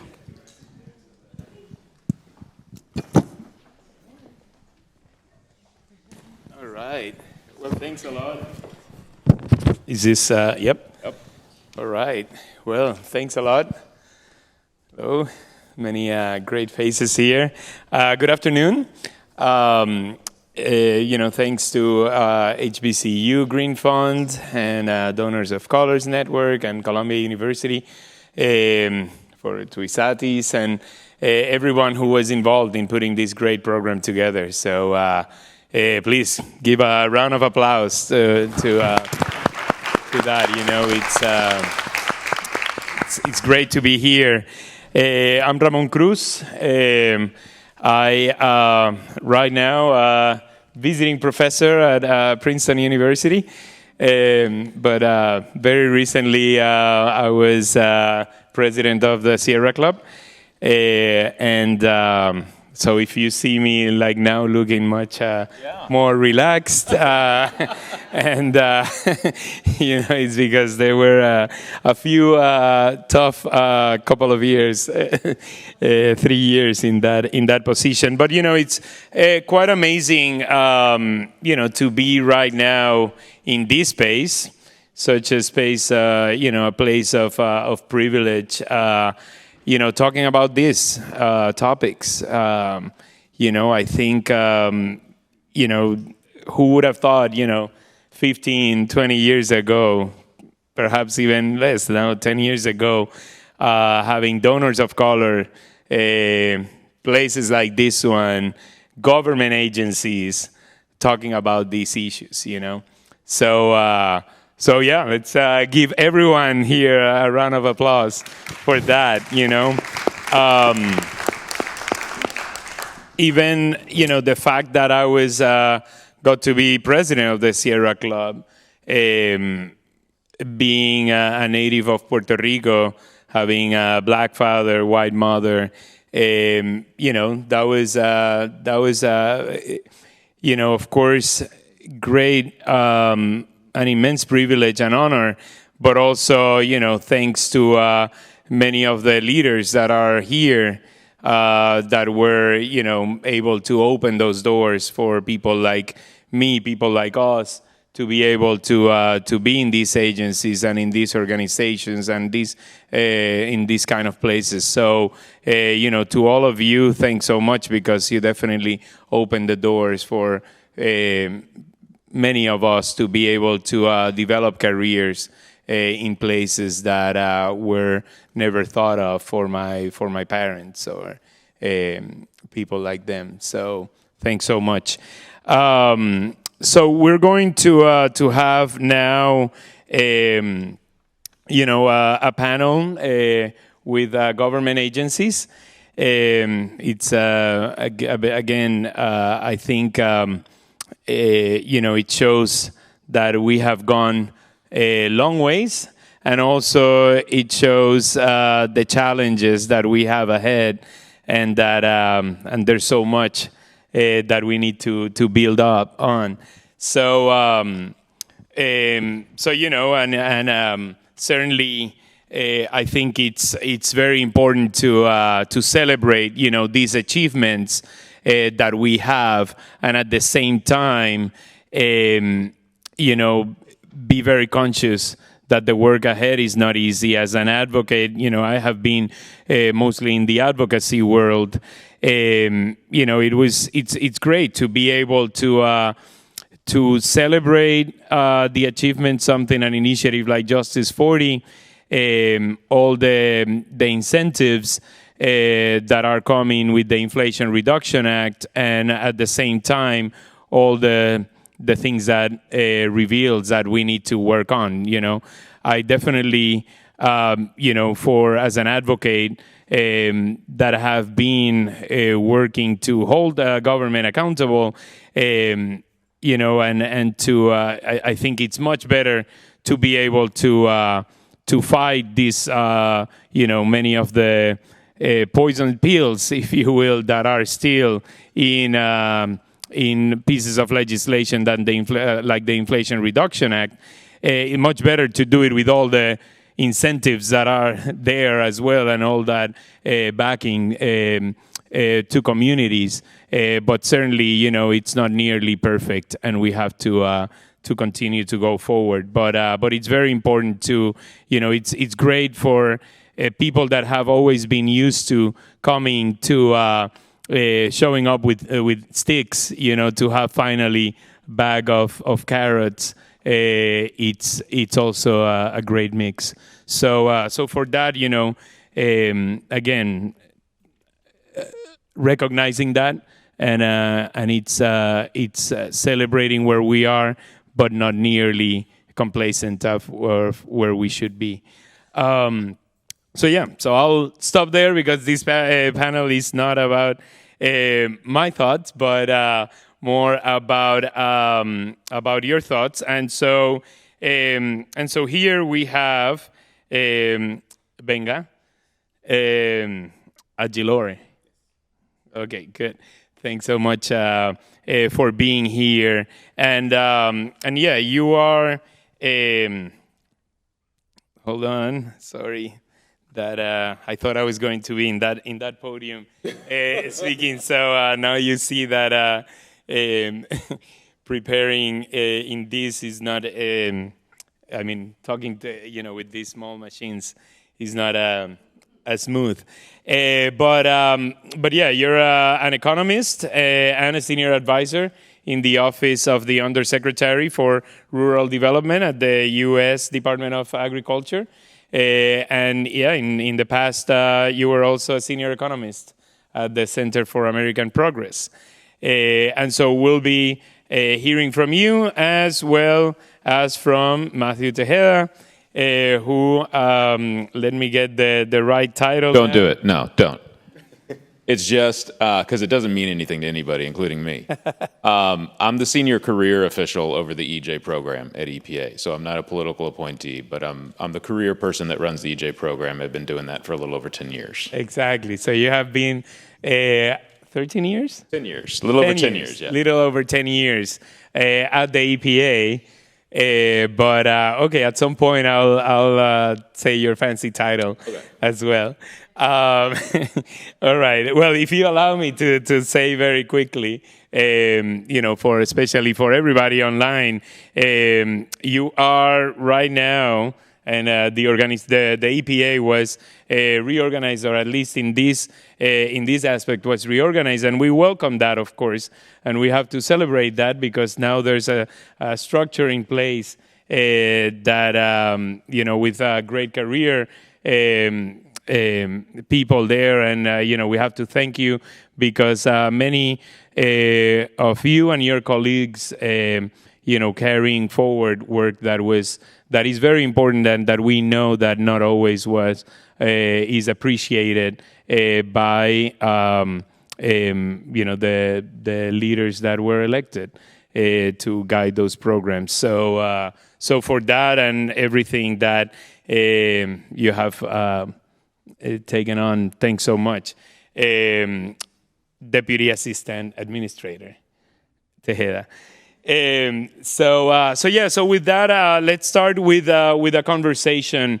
It would be good to that you set the stage in each of your agencies for Justice40.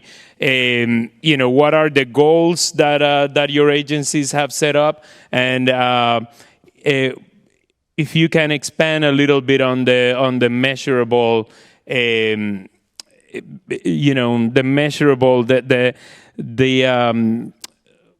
goals, or how you're putting this in much more concrete terms, because Justice40, great achievement, but I think many people have difficulty in really thinking how is this going to be applied.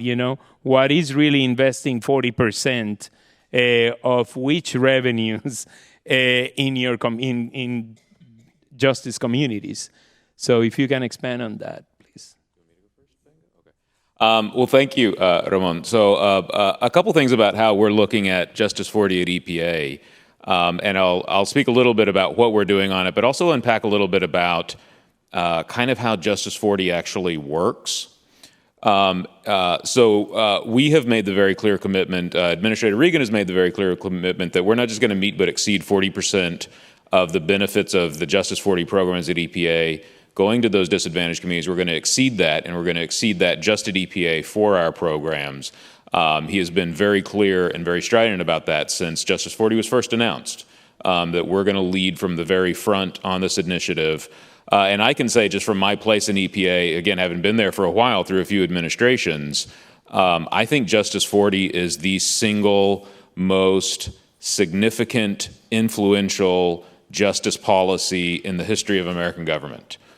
The extent to which fundamental parts of our government, not just the federal government, but state governments and local governments across the United States, are for the first time really examining how they implement structures of governing, how they disperse funding, how they spend on an hour-by-hour basis the time of civil servants that actually do things for people in this country has come under examination for the first time. States that most people here would never imagine, right, actually sitting down and thinking about, well, wait a second, where did that $1 billion in water infrastructure funding go?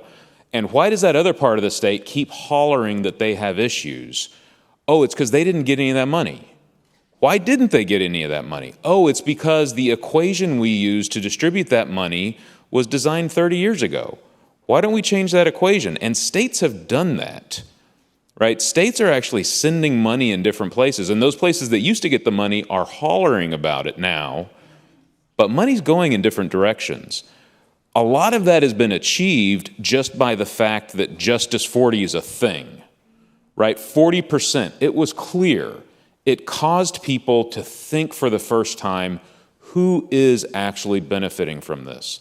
So we've been very clear at EPA that at least 40% of the benefits will go, more than 40% at EPA of our programs.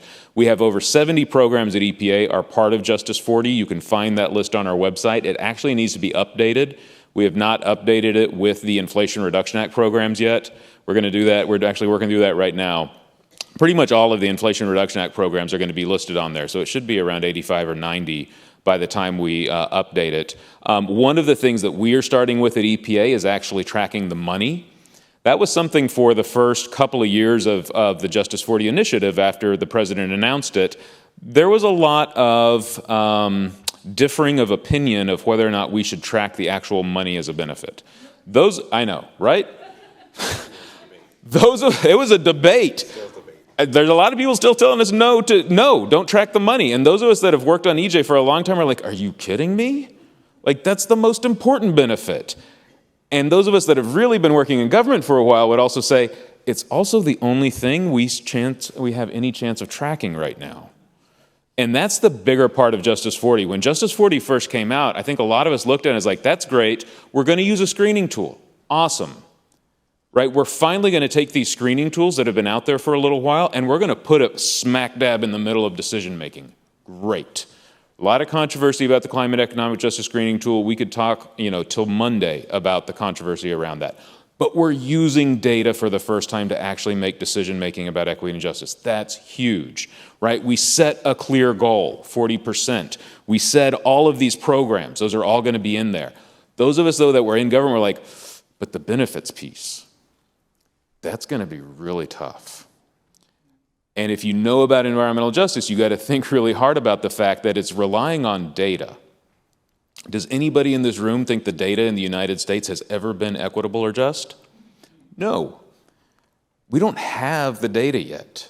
The government doesn't do this, has not done this in a way where we can just go to the computer and shake it the right way and get the numbers that everyone's looking for, right? We don't collect the data that's really going to let us start to show in compelling, transparent, accountable ways, beyond just dollars, and even the dollars is tough, who is actually benefiting, right? So that's the thing that we're actually really deep in the bowels of right now, is looking program by program. How can we really get solid data beyond just the dollars, right, where we can actually start to transparently, accountably show to everyone out there, including mostly the communities that need that money the most, how are we actually going to show that the benefits are accruing to those communities that deserve it the most? So that's where we're at right now. I mean, it is, a lot of folks are like, well, where is it? Where's the data? Where's the benefits? We want to see the map. We're not there yet. It is the biggest, hardest piece of work of this policy. It's the most important piece, And it's the piece that we're trying to spend the most time on right now to get it right, because that is where the accountability of Justice 40, beyond the stuff that's happening, which is great, but you'll never actually be able to hold us accountable for until we get that data piece right. There's not going to be that real clear accountability that actually comes from the Justice 40 Initiative.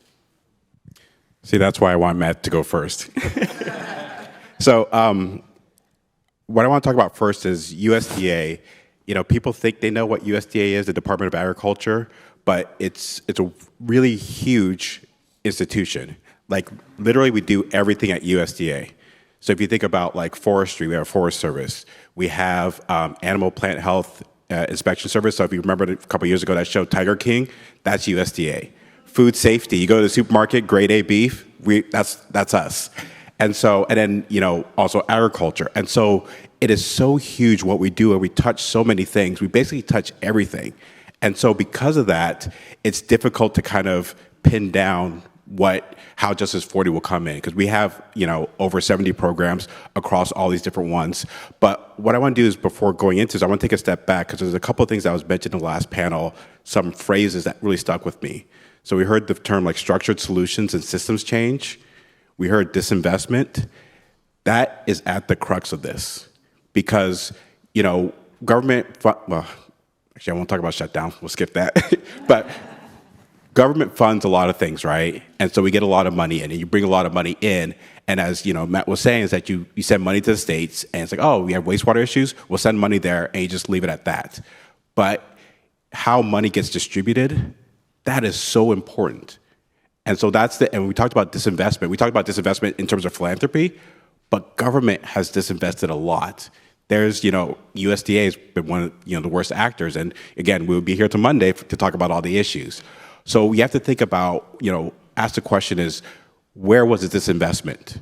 And so that's where the data comes in. You have the CGES tool, you have things like that to be able to map that, to be able to point to say, hey, that community hasn't gotten money in 10 years.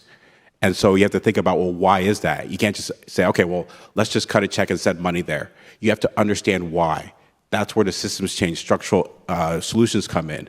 And so when we talk about Justice 40, and, you know, I'm in the rural development mission area as one of 8 mission areas, so my focus is going to be on rural communities. We have to go in and talk to the people there, ask them the question, because a lot of this is about barriers to accessing resources. We have tons of money out there. You know, we weren't clapping about 120 million because, you know, you talk about government, you're talking about billions, trillions. And so you're thinking like, well, we need to put more money there. So we have these places. And so at rural development, and one of the exciting things that we've been working on is figuring out there are places that haven't gotten our money ever, and we need to know why. And to understand why, the first thing we have to do is go there, talk to the people, ask them why. Some of it might be they just didn't know about our programs. A lot of people, you know, some people talk about rural development being the best kept secret, even though it shouldn't be a secret. We do everything, you know, for rural communities. So if they didn't know about it, they say, oh, the solution is to inform them. Other people, it's like, well, all our programs are loans or grants. And I think you had mentioned about applying for grants. That stuff is hard. Feasibility studies, environmental reviews, you know, that stuff is really hard. And if you have a town of 5,000 and your mayor is the chief of police and is also the grant writer, they can't do that. So it's like, okay, well, if that's the issue, if that's the barrier, can we partner? Are there nonprofits, are there philanthropies who do grant writing? Are there technical assistance groups that do grant writing? We partner with them. Another barrier to access is that a lot of these communities have worked with the government, have worked with the government a lot, or have had interactions with the government and have been really negative. And so it's like, yeah, we know you have stuff, but we don't trust you. You've screwed us up too many times. So there it's like, okay, well, this is different. We have to build that trust back up. Before we start talking about policies, before we start talking about grants or programs, we need to convince you that we are on the right side. And so that's the kind of thing about Justice 40 in that accountability framework kind of structures that stuff, gives us a structure for doing that. Because when we first started this, it's like you have to have a stakeholder engagement plan. You have to have an implementation plan. Before we start talking about getting money and sending it somewhere, you have to have a structure in place to get to the places that we haven't got to before. And that's what this accountability framework told us, is like, you have to put this down on paper. You have to get it reviewed so that, and what's really funny, because for USDA, I worked on the Justice40 implementation plan, and I talked about mapping, I talked about data, I talked about engagement, and I was like, well, and this was September 2021, I was like, to really be able to do this stuff, we need significant resources. And I remember the moment I was writing that line, I was kind of giggling to myself because, that's never gonna happen. So we do all this other stuff. Lo and behold, a year later, we had the Inflation Reduction Act. And one of our programs, the Rural Energy for America program, which gives money for clean energy systems and renewable energy systems for small rural businesses and agricultural producers, that one program got $2 billion from the Inflation Reduction Act. And so I remember when that happened, I was so excited because it's like, this is the stuff that we've been asking for decades, and now it's here. But to the point is that it's not enough to get money. You have to have the structures in place to be able to get to the money to the right places and to make sure that money is sustainable, that it's long lasting, that that doesn't go away in a year or two. All right. Well, thank you, both of you, for that. I had a long list of questions, but also the organizers are telling me we have about 15 minutes to try to catch up with time with the rest of the program. But so, I wanted to know about the goals, the challenges, the metrics. I think you have covered some of that. I was wondering how each of your agencies are engaging communities, environmental justice leaders. How are you ensuring that there's a robust engagement from them? Sure. So at EPA, we're privileged that we've had a lot of great leaders at EPA in the past. A couple of them are in this room. Mustafa, who you heard from earlier, Lisa Garcia, who's your administrator for Region 2. All three of us actually overlapped for about a year at EPA. Lisa actually hired me for the job I'm still in. Thank you. But we've been doing this for a while, right? Ramon mentioned that we turned into a new program last year. We're now a national program, which is a structural change. Like, that is justice right in front of your face. Right? We went from a little tiny office into a national program that now stands shoulder to shoulder with the other national programs, with the air program, with the water program, with the research and enforcement programs. Right? It still doesn't mean that I get to tell them what to do, but we get to sit in the big boy and girl chairs in the room with them now. Right? We get to send an unequivocal signal through the federalist system of the United States that states and local governments, to achieve your mission to protect the health and environment of all communities, you have to practice justice to do that. It sends that signal through the system. But it took us 30 years to get there. We actually were in our 30th anniversary month, almost a couple of weeks from being a 30-year-old program, when we turned into a national program. So we have a lot of history at EPA, whether it's through our National Environmental Justice Advisory Council, through 30 years of providing grants and technical assistance directly to EJ community-based organizations across the United States, through our regional offices that are really on the front lines of having those relationships with folks. I mean, Mustafa mentioned earlier the Regenesis project down in Spartanburg, South Carolina. It was a $20,000 grant that helped started that. It was also the efforts of a spectacular human being, an angel on earth named Cynthia Purifoy, who was our EJ coordinator in Region 4, who got it, right? Who is just, it was that relationship as part of the EJ program that did that. So one of the things that we're really excited about as we've received these funds coming into environmental justice at EPA, not just the $3 billion in Inflation Reduction Act funding, almost all of which is about to come out over the next 3 months, which I'm happy to talk to folks about. But it's also the fact that we're actually now standing up a national program. We're going from approximately 40 people in the EJ program at EPA across all of EPA to close to 400 people in the EJ program at EPA. That's how many people we will have in the EJ program that we will pay for out of the EJ budget, 400 people.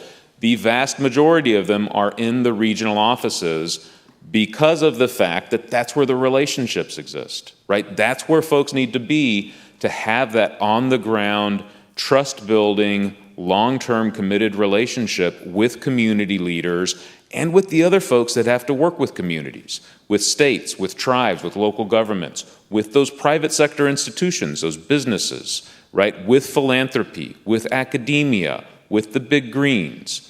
So we're going from individuals like Cynthia Purifoy, who used to be in Atlanta and was the EJ coordinator for 9 states in Region 4. I mean, ridiculous amount of territory, right? There's now going to be 30 people in that office just doing environmental justice. So that is, we are standing on the shoulders and on the histories of folks that have come before us, as we always do in the EJ movement. We are standing on that inside of EPA, and we are 30 times, what is doubling to the 30th? 30 times down on that investment we are making, because it is the bedrock of what we do on EJ, is having those relationships and everything we do being informed constantly before we make those decisions, as we make those decisions, and after we make those decisions, to make sure that we're hitting home and answering the need of the communities we serve. So I want to pick up on that, the important part of having local stakeholders from government. And so at USDA, we have a number of state offices. Like we have 47 state directors, and then we have field offices. So we have people who are working on those relationships and building upon that. And so in terms of community engagement, I want to focus on 2 things. One, we have this new initiative called the Rural Partners Network, which is an all-of-government approach. So while we have these different, Department of Interior, Department of Energy, EPA, USDA, from the community, it doesn't matter where money comes from. Government money is government money. And so we can't be siloed in terms of what we do. And so the Rural Partners Network gets all the government agencies together to help with these specific community networks. But the important thing is, in these community networks, we're in 10 states and Puerto Rico, we have a community liaison, someone from the community to help work with the community, and not just, leadership, but just people at community benefit, our community organizations, people around, so that we have people who are buy-in from the community to be able to figure out, okay, we talked about the community knows the solutions, but they don't have the access. So that community liaison works with that and say, okay, here are the projects that we need, maybe affordable housing, maybe clean energy. Who are across the government? Is it a HUD program? Is it a commerce program? Is it EPA? Is it USDA? And then works with them to do that. But the beauty of this community network and this framework is that it's not just about the federal government, but philanthropy, the private sector, can also know how to go in. Because a lot of times you get these philanthropies that say, oh, we want to, commit $1 million here, $1 million there. And it's like, but they don't know, for what they want to see what the money goes to. And so they don't want to just send money to communities, especially rural communities. Philanthropy does not do well. I mean, at 1.3%, that number, I'm curious what percentage of that is rural places, because probably, talking about under 0, right? And so this way you're able to give philanthropy, say, this is a project that you can help fund in partnership with the federal government. The other thing that's been really important, really helpful for us at USDA is that we stood up an equity commission.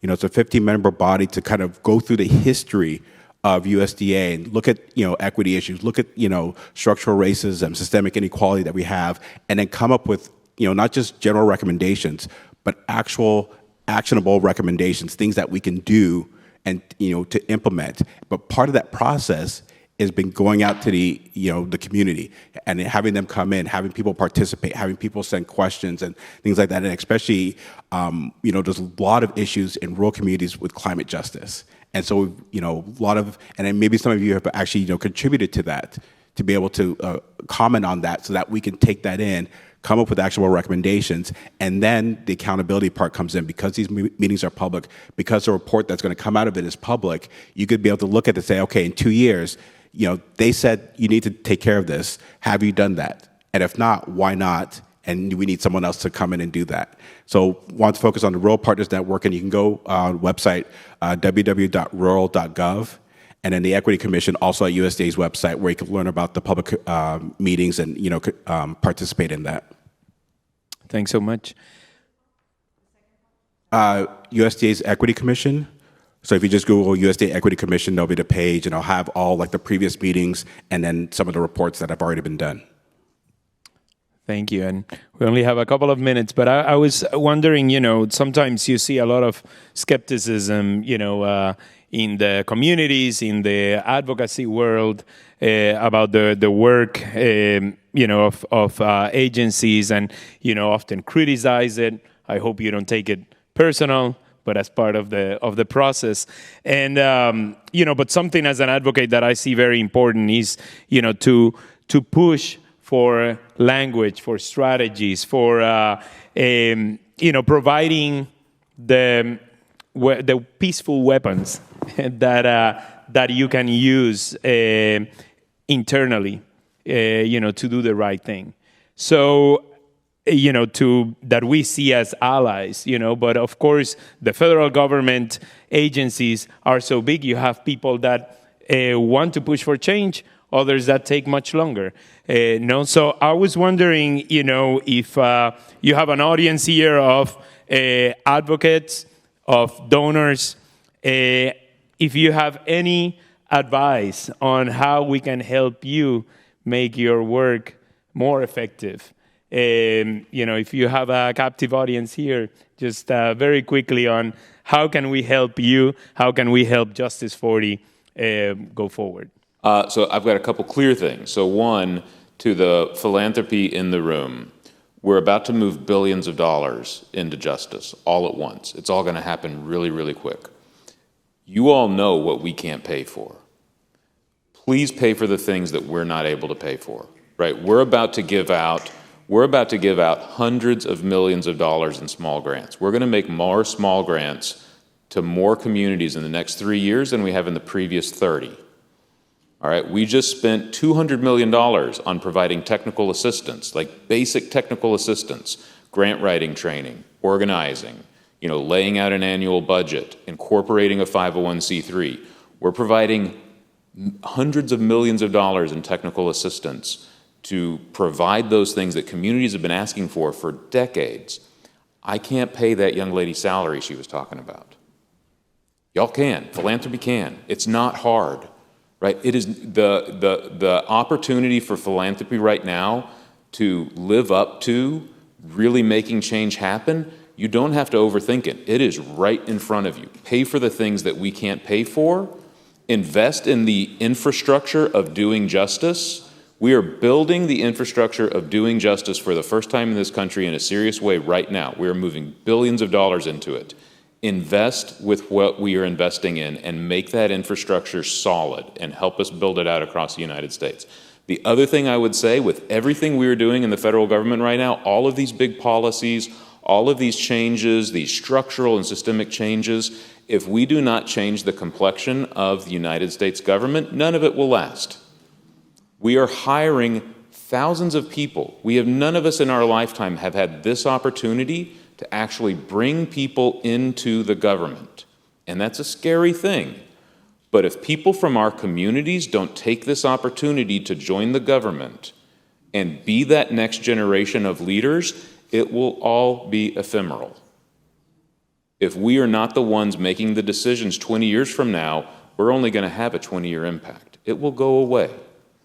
That is the only way I get asked that all the time because I've been through several administrations. Well, what about the next administration? It doesn't matter if it's blue, green, or red the next administration.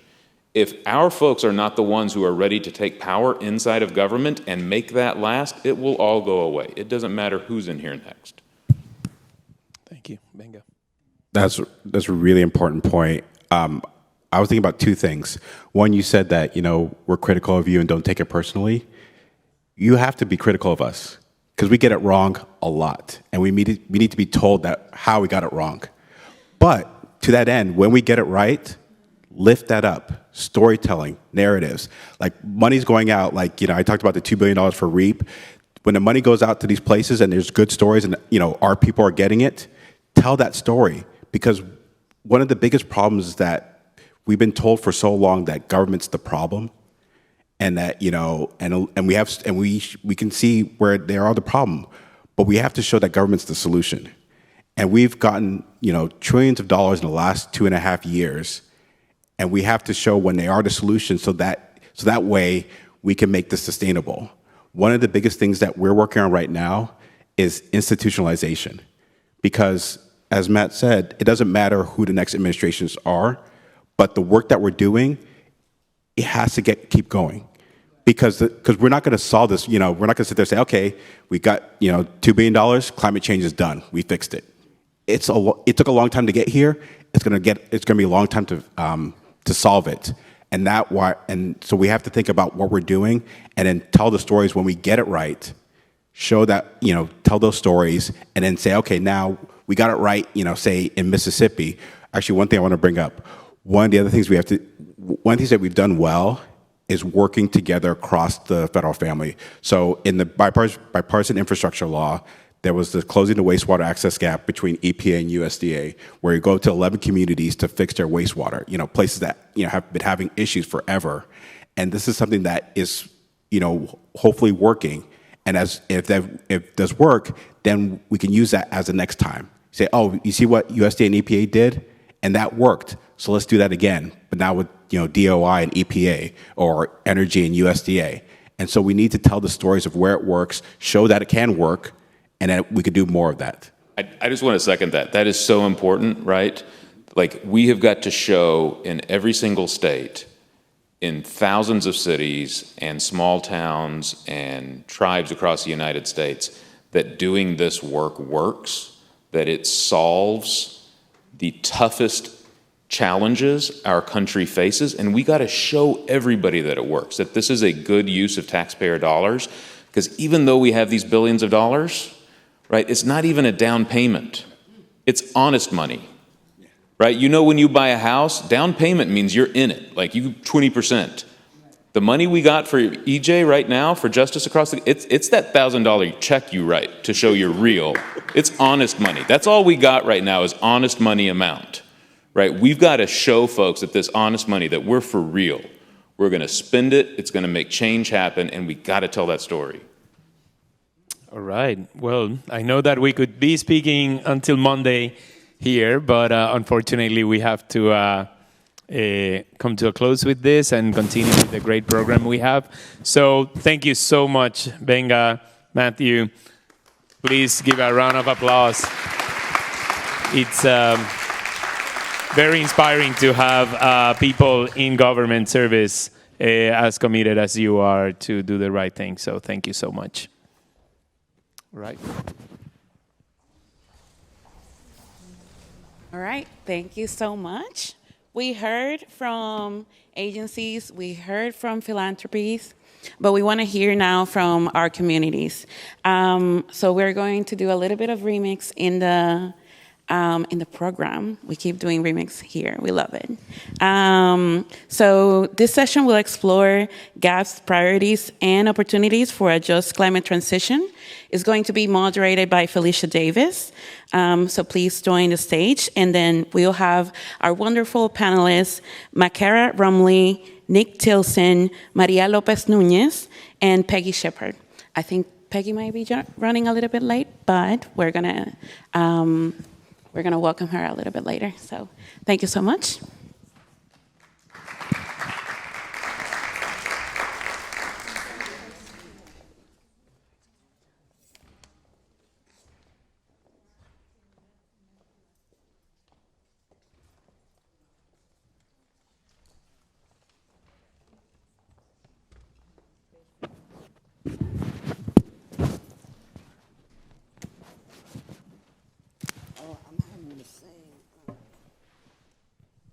Same note problem.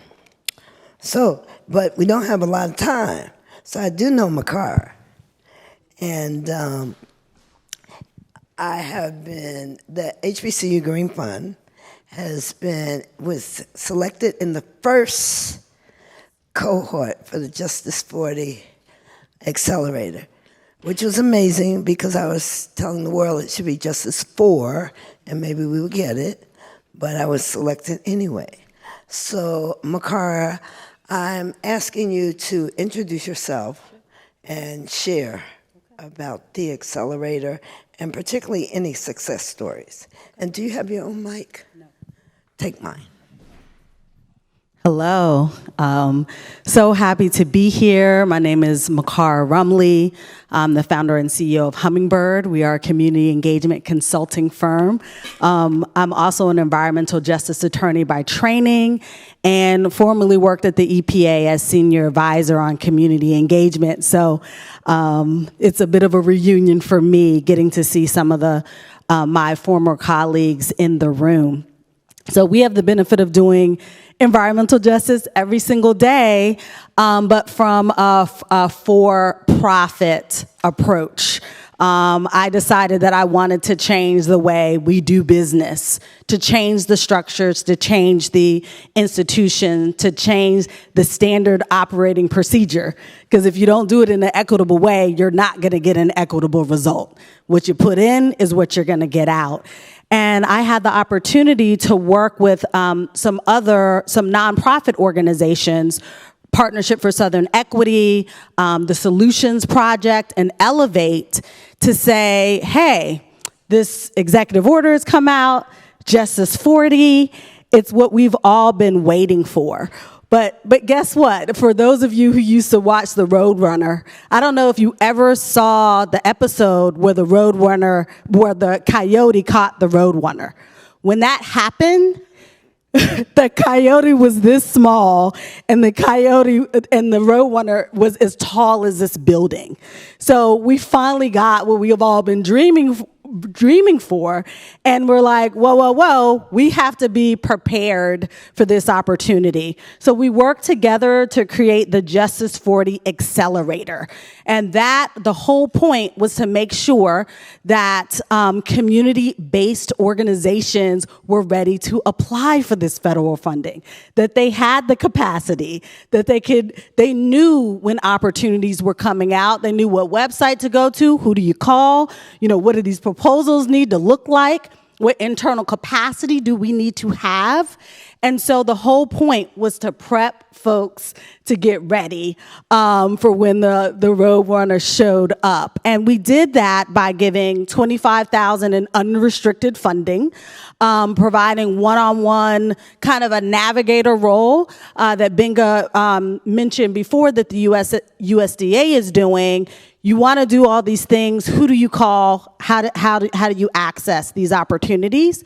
And then also we provided a lot of training on how you create a budget. What's the difference between outputs and outcomes? Just a lot of the language that the federal government uses that could be alienating in itself when you have reporting requirements. And we provided a lot of other resources. We had the benefit of having over 100 organizations, including the HBCU Green Fund, participate. And the last thing I would just mention is Matt Tejada talked about benefits. How do we measure these benefits? We all just think of quantitative. How much money, how many people, how many. But we have to change the way we're looking at metrics. It's qualitative as well. And we need the folks that are measuring to accept that. This is about changing lives. And you don't hear stories by looking at a number. You hear stories by listening to how something has benefited the overall quality of life and the impact where people live. That is a measurement that needs to be respected, that needs to be included. And so you have this very, very traditional measurements that needs to shift, giving people the opportunity to get ready, to be ready, and then also supporting them in their growth and change. And we were able to do that with the Justice40 Accelerator. Thank you. That deserves a round. And 25,000, especially for some of the other organizations in the cohort, was transformative. So with that, I'm going to jump to Maria, who I'm just meeting, but I'm from Jersey, but I didn't know anything about your story.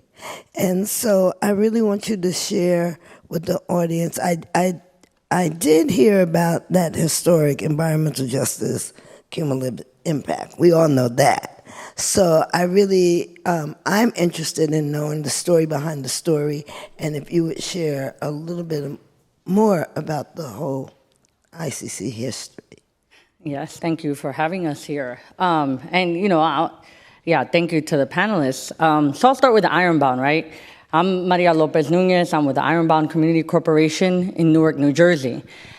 We're all here for Climate Week. I tell you one thing, I know where the trash from Climate Week is coming, right? Like, because the trash is gonna end up in my neighborhood in Newark, New Jersey, where when folks fly into New York City, they don't think about a place like Newark. And I would say in most cities, when you see the glamorous part in places like Manhattan, there's sacrifice zones all over. We're in what used to be one before, right?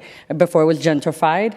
It's in the Bronx, it's in Brooklyn, in Queens, Staten Island, and Newark. It's over on the Jersey side as well. I mean, what are these boundaries from the colonizer anyway? So my neighborhood, I'll be quick. It's 4 square miles, and it has 3 power plants, a garbage incinerator, the biggest waste treatment facility in our region. It accepts waste from 12 different states. We're only 4 square miles, but we have the longest Superfund site in the country where we had the production of Agent Orange and dioxin, the byproduct. It was just being dumped into the river and wheeled around town, where the kids in my neighborhood and folks I work with, they were swimming in the pools that were contaminated with dioxin. So our organization is 54 years old. That is a long institutional memory of the failures of government, for sure. But I do acknowledge the historic momentum of this moment, but I think it's only made real by the communities who have been suffering. We know better than any think tank how government works. If the policy will work, you don't need to waste your time. I mean, I would love to say this directly to philanthropy and to government. Don't waste your time with consultants and even academia. I love y'all, but there's a lot of grants where academia is skimming 30% off the top. That sounds extractive as hell. So for everyone that's trying to help us, I want it to be clear. Help us. You know, don't... Thank y'all. You know, don't take from us, because our communities have been suffering, and we've known for a long time that with climate change, it's only going to get worse. And it's not just about flood; it's about the toxic flood waters that are going to come into our neighborhood. You know, so that's just a little bit about us. And yes, we passed the strongest environmental justice law in the country that denies permits. It does not. It does not leave it up to government discretion, because we know how that ends up. But I also want to say, like Mustafa was saying before, it's intersectional. In the same year, we passed some of the strongest anti-eviction COVID protections, where no one who was affected by COVID could be evicted from their home, and all you had to do was sign an affidavit. We didn't make it complicated, and we have a lot of lessons for government on that. Thank you. So I saved Nick because the indigenous communities are really working hard to resurrect old ways. At the same time, it seems like we're racing into a new artificial intelligence age. And I just am hoping that you can share really what it means. How does that reach back, impact the work? And how is that really reinforcing community? Thank you. Thanks for the question. Hamadak Yapi, Nick Tilson, Amat Yapi, Chunt El, Washten Apet Chuzapalo. I greet you in my Lakota language with the warm, heartfelt handshake. I'm Oglala Lakota from the Pine Ridge Indian Reservation, and it's good to be with all of you here today. I think one of the biggest realities that we're faced with is and I always talk about this, like in every indigenous language in the world, there's a saying that we're all interconnected and we're all related. Like in my language, it's Midakuyase, that we are all related. But it's all systems and all things and all people. And I think that what we're dealing with when we talk about climate change is a breakdown of those systems. A breakdown, the siloing of economic systems and education systems and governance systems that are disconnected with one another. And although this is like a very exciting time with all these resources coming into communities, we got to really think about what we're trying to build for the future. How do we reconnect and build those systems that have been deprioritized over time? How do we build affordable housing that's not just about build the same type of housing and then try to put as many solar panels on there? How come we're not looking at the real income levels of our communities and the real scenarios that they're dealing with in their communities? And so we really have to think about outside of the box integrated approaches. And it's not easy, and it's not a quick fix. There is no silver bullet, right? But we have to take that intentionality.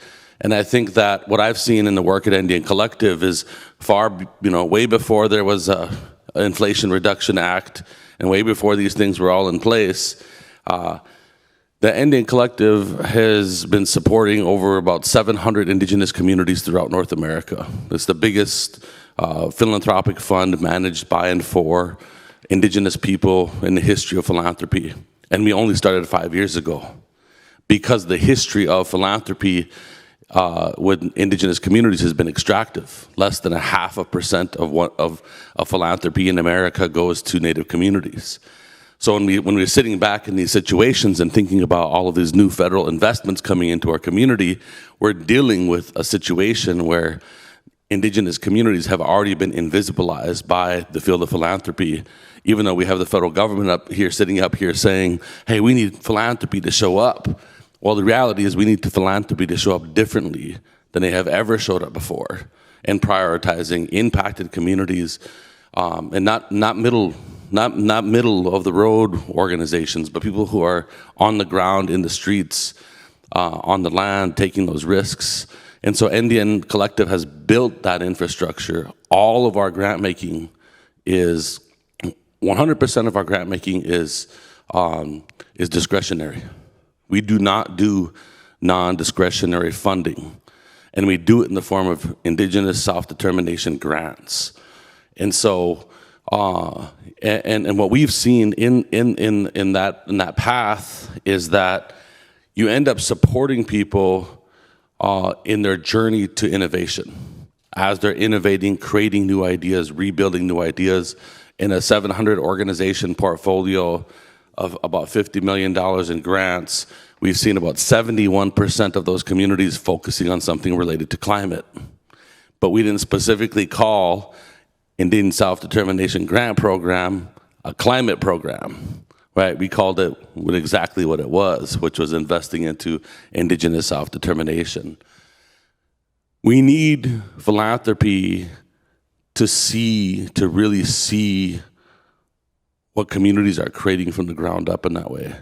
And it's not just opportunistic based on what is, at the forefront right now. Because I think that when you look at the rebuilding of indigenous food systems, indigenous economic systems, we're talking about resilient, regenerative solutions, and there's so many lessons to learn from those communities, and the vast majority of indigenous communities are willing to share those lessons that are based on, historical indigenous ecological knowledge.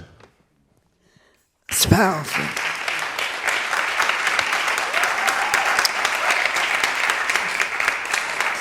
So as we all do this work, there are, maybe not enough, but there are examples of great successes, right?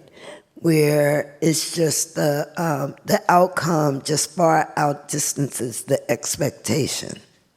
So I want to go down the road with each of you to really just share, because I think we take a lot from, we know our challenges well, but we don't often hear and celebrate our successes. So Makara, with how many cohorts? Over 100 across 35 states, Puerto Rico, and Washington, D.C. So can you share one that just stands out for you in terms of success? Somebody must have gotten a good big grant or... I'm not going to focus on just one. I think it's really important that people define what they consider to be their benefits. So I don't want to say what I think has benefited them, but what I would say in increasing their subject matter expertise and their access to funding and financial resources, it's increased confidence. Peggy Shepherd, everybody. Give her a hand. Hello. Give her a hand. Yes. And Peggy is not late. We started early, so. So I would say that, welcome. I would say that it increased their confidence, their ability to identify what they need to strengthen, and also to amplify their success. And it's interesting, I just want to thank you, Maria, because that cumulative impact policy in New Jersey, I get calls all the time from other states saying, we want what they have. How do we get there? I know it was so hard to get there, but what it has done is created a tidal wave on what the environmental justice community has been asking for decades, and the response has been, well, we can't really do that, and all the reasons why it can't be done. So then when there's an example of showing that it was done, then that can't be the answer anymore. So that was really a tidal wave. So thank you for that. So in addition to that and those examples of what other organizations are doing, it was a win, Felicia, because we created a cohort of community-based organizations doing the work. We made sure they knew who each other was. The work is so hard, you feel isolated and you feel alone, and you're not thinking about what's going on in New Jersey. You're not thinking about what's going on, in the Pueblos or indigenous lands or where you are, because you're so focused on surviving. But then when a platform is created where you can actually connect with each other, peer to peer, share your success stories, share your challenges, I just think that interaction is very, very important. The last thing that I would say is that institutional knowledge, that's the terminology that a lot of times is used when you're talking about the government. You have people like Cynthia Purifoy, who Matt Tejada mentioned earlier. When she retired, all of her connections and relationships left with her. So how do we make sure that how do we create that repository of the stories and the connections? And one of the ways that we do that is making sure that the folks who are doing the work are connected to each other. Thank you. And I'm going to jump, since Peggy has arrived and settled in, and we settle in, we land quickly. But first of all, I want to recognize leadership in the environmental justice movement, climate justice movement, and certainly lift up the fact that Peggy said that she was going to have a climate justice pavilion at COP, which is no small endeavor at all. And what she was able to accomplish that, and what it provided was a landing place for climate justice, particularly people of color globally, to land when we were in Sharm el-Sheikh, Egypt. So for that, personally, I want to recognize the fact that you said it and you did it, which is great. We don't see that very often, and really appreciate the fact that we had some place to be, and I thank you for that. But yes. So you have functioned at all the levels, from the what do they say, the suites to the streets, right? And when it comes to Justice40, you have been in a position to influence and help structure at the rollout, some of the thinking, and I'm sure you also have a very critical eye in examining J40 at this point along the way. No easy questions. So, just broadly speaking, because this is a conversation about community and kind of where we go now, So I just open the floor to you to really hear, for this audience, to hear your perspective on Justice 40 at this point in the journey. Well, good afternoon, everyone. Sorry for being a little late. The Climate Week traffic has already started. It was crazy just trying to come down Broadway. But if you see me sort of eyeing Maria and giving a little smirk, it's because we both serve on the White House Environmental Justice Advisory Council, and we both served on the first Justice 40 implementation committee that made the first recommendations almost 2 years ago now. So, you know, it's debatable about influence, certainly access. It's really important to have access. It's important that we're at the table. But we also have realized over the years that once you're at the table, you've got to have some expertise back in your organization so that you go back to that table with some documents, with some research, with some data, because the other folks can do that. And when we can't, we truly suffer, because we do have a bit of access now. And we've got to be ready when they say, okay, great idea, how much is it going to cost? And then we're like, oh God, we'll get back to you, because we haven't had that kind of research and data gathering in our own organizations because we haven't had the resources. So yes, we have influence. We have our voices, our perspectives. WEJAC is diverse. It represents all the demographics, ethnic groups, geographies, rural and urban. And we are trying to make a difference. I think we've made incremental steps toward that. But are we anywhere near where we need to be? Absolutely not. And so Justice 40 has been rolled out in the federal government. It's taken probably a good 2 years for them to really get their footing.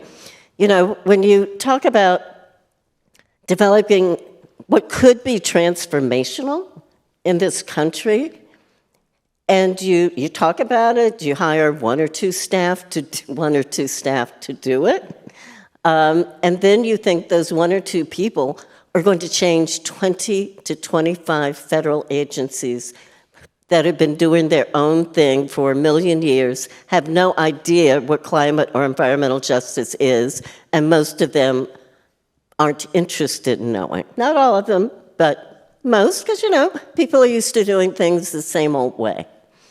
And so here we come, and we're talking about, why don't you have an EJ advisory in every agency?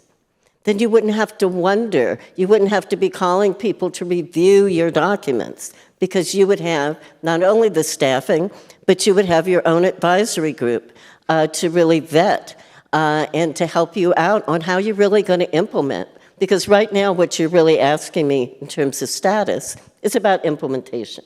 It's beyond concept. It's beyond, yes, it's a great vision.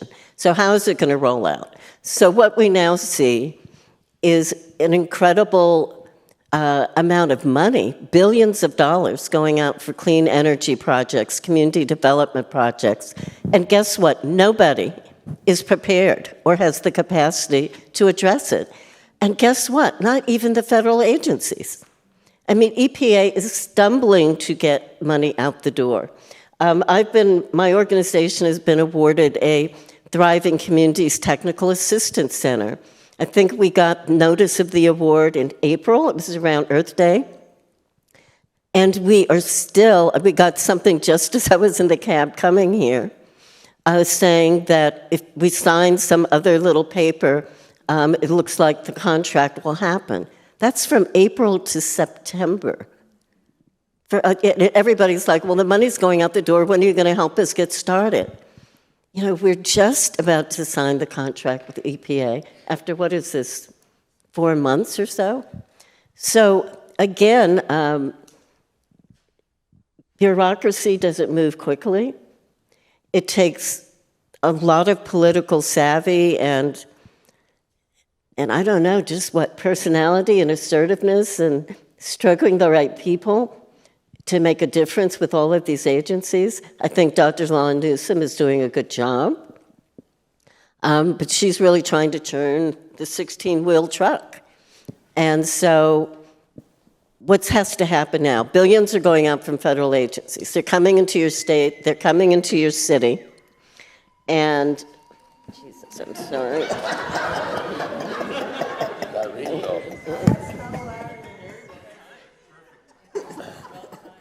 I am sorry. So I guess that must be EPA.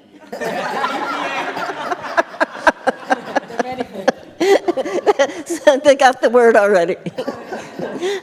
But, so the money's coming into your city and state. Now, maybe you're all in New York and you live in slightly more progressive state or New Jersey. But even if you do, how many of you would know? So suppose you have a transit project, or you have, you want to develop a community center and a green zone in your neighborhood. How many of you know who to call to access money for that? Raise your hand. Okay, but how many of you have an idea for a project? Okay, but you don't know where to go. And so we don't know where to go, and we have access. And so what we're trying to do is now provide the advocacy back home to ensure that we can get the money that we've been trying to get the federal government to push to our communities, and now how do we get it? So, I've been talking with some Bar Association men to write a letter to the governor and to the mayor to appoint a liaison on Justice40 and the IRA money, because the IRA money has the billions, and so that we at least have a one-stop shop where we can call one person and find out where to go. If you have a project, like we have this project in East Harlem to kind of revitalize the commercial strip, well, there's a lot of money for that, but it involves about 10 agencies. So how am I, as one organization, going to go around to 10 city and state agencies to try and coordinate them so that we can get the money that's sitting there in our grasp, but we might not be able to get it? And it might go to the same old folks who've always been getting it, the same old businesses, no new entrepreneurs. So do we have a lot of opportunity? We do. But if we don't organize to get that opportunity, we will miss it. And we need organizations like Columbia University and all of these institutions that are in our neighborhoods to help us do that. They have influence. I believe somebody from Columbia University can get the governor or the mayor on the phone. I mean, well, they can. And we need all of our folks who are interested in sustaining our communities to do just that. What's picking up a phone call when you have access to make something happen? What's convening a meeting of different parties who may not be able to get together on their own to make something happen? Doesn't take a lot of resources, and people already have the access. So we really have to network and develop collective action if we're going to make what's here a real opportunity. Because I'm telling you, I'm older, but people who are under 30 are telling me this may be the biggest amount of investment that they will see in their lifetime. Think about that. You. Well, that's quite a charge. So I'll just go to the other end of the panel to pick up on, we were starting with success stories and wins, but I'm not going to narrow it. So I'm opening to what you want to bring to the conversation. Oof, that's a dangerous door. No, anything I want to bring, no. I'm actually a little shy. It freaks me out to be up here. But yeah, I know how to do my job. Because that's the thing about being in a grassroots organization. We're expected to be damn superheroes, right? Like, because somehow I got to convince people who hate the government for good reason, let's participate this time. This time it might be different. And I also know it is billions of dollars. We are walking on the WeJack, and I think anywhere where an environmental justice person is visible, we're walking on a tightrope. We're trying to figure it out between being credible and keeping our reputations to our communities, pushing philanthropy, but not too much so that they cut us off, right? Like, we need those resources. It's just the reality, right? Pushing academic partners to be better and not to replicate this, because why don't we have research in our communities? It's because we've always had to outsource it, because those are the relationships that philanthropy sometimes put us in. Don't build your own capacity, just partner with someone, even though they get the bulk of the grant and they get to build their own internal capacities and not us at home, right? It is time to leave expertise in the field, to leave it at the base, you know? Right now, I think we're in a dangerous moment because there's been like a brain drain from the grassroots. Because guess who knows how to do environmental justice? You can't really learn this in school. You have to learn it by like rough experience from getting beat up by industry that definitely wants to kill us, right? It is a dangerous time to be fighting oil and gas because it's, you know, when the beast is dying, it grasps for air, and it's trying to take our communities with it. And so in that moment, we need allyship, and I would say both the call to philanthropy, academia, and government is help us keep our brain trust at home. Help us build our capacities, because I fundamentally believe that folks on the front line, like, you know, y'all that I'm up here and the many in the audience, right? I see Jade out there. All of us, we really know what we're doing because we've been doing it, studying the ship. You know, I look up to Miss Peggy and how long you've been able to hold out and give a rigor to the work that we need to bring as our communities right now. You know, like I said, I'm talking to my community, I'm talking to everyone. And I got to figure out how to code switch, but not too much, so I don't get called out by folks at home, right? We have to hold, it feels like we're holding the world and the complexities in this moment. And I fundamentally believe we'll push forward. And it might not be in my lifetime, but eventually our descendants will see the benefit of all our work. Thank you. And Nick, your thoughts? Oh yeah, I mean, I think one of the things that I think about a lot when I think about the climate crisis and I think about these investments, I mean, I think the plight of indigenous people and the stealing of our land has a direct correlation to the climate crisis that we're in. And I mean, this entire country, this campus, every single one of the EJ communities that exist in this country were built on the stolen land of indigenous people. And so we've been building this land back movement, this movement, and this would be the example or the victory story or the path towards victory, or maybe creating the conditions for victory that we're talking about. Is that, you know, in the land back movement, we're talking about the return of stolen indigenous lands back into indigenous hands for the sake of Mother Earth and for the sake of humanity. The data's there. We don't need somebody to prove that the data exists. I mean, 70% of the world's biodiversity that is left because it's in the control of the hands of indigenous people. That's just not true inside of the United States, which shows how far beyond and how far away from the United States is, you know, at when dealing with indigenous people. And I think what we've seen is a land back movement. It didn't come from a think tank. It didn't come from a committee in the federal government. It didn't come from a marketing company or a policy shop. It came from the front lines. It came from those of us that are on the front lines, you know, fighting the biggest corporations that have ever existed in the world, the biggest colonial governments that have ever existed in this world. And we simply were like, if we had our land back, this fight would be totally different. If we had our land back, they would need consent to come across our lands.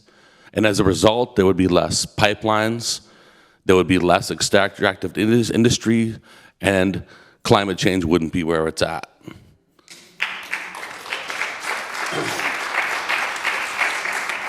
So what we're watching in this moment is that many of the solutions exist there. I mean, this country does have to have a reckoning, a racial reckoning with itself. And this country cannot have a racial reckoning with itself that does not include the conversation about land back and the return of indigenous lands back into indigenous hands. It is impossible. It's not only impossible, it's that we're not going to achieve environmental or climate justice without having it and without creating actionable steps towards that. And so that's where we're investing a huge amount of our work, is positioning indigenous communities to build their capacity to return and have the future of the entire future of conservation as a whole be indigenous-led conservation, focused on the returning of indigenous lands back into indigenous hands, and we're beginning to see that. So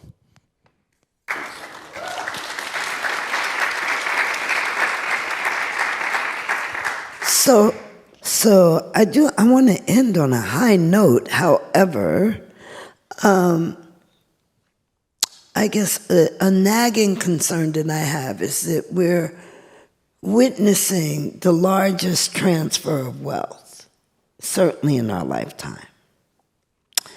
And this has happened before, but those of us that, and now I'm going to speak personally and kind of somewhat from the Black community perspective, not wanting to be in the position that Justice40 is used, we all become vigorous advocates.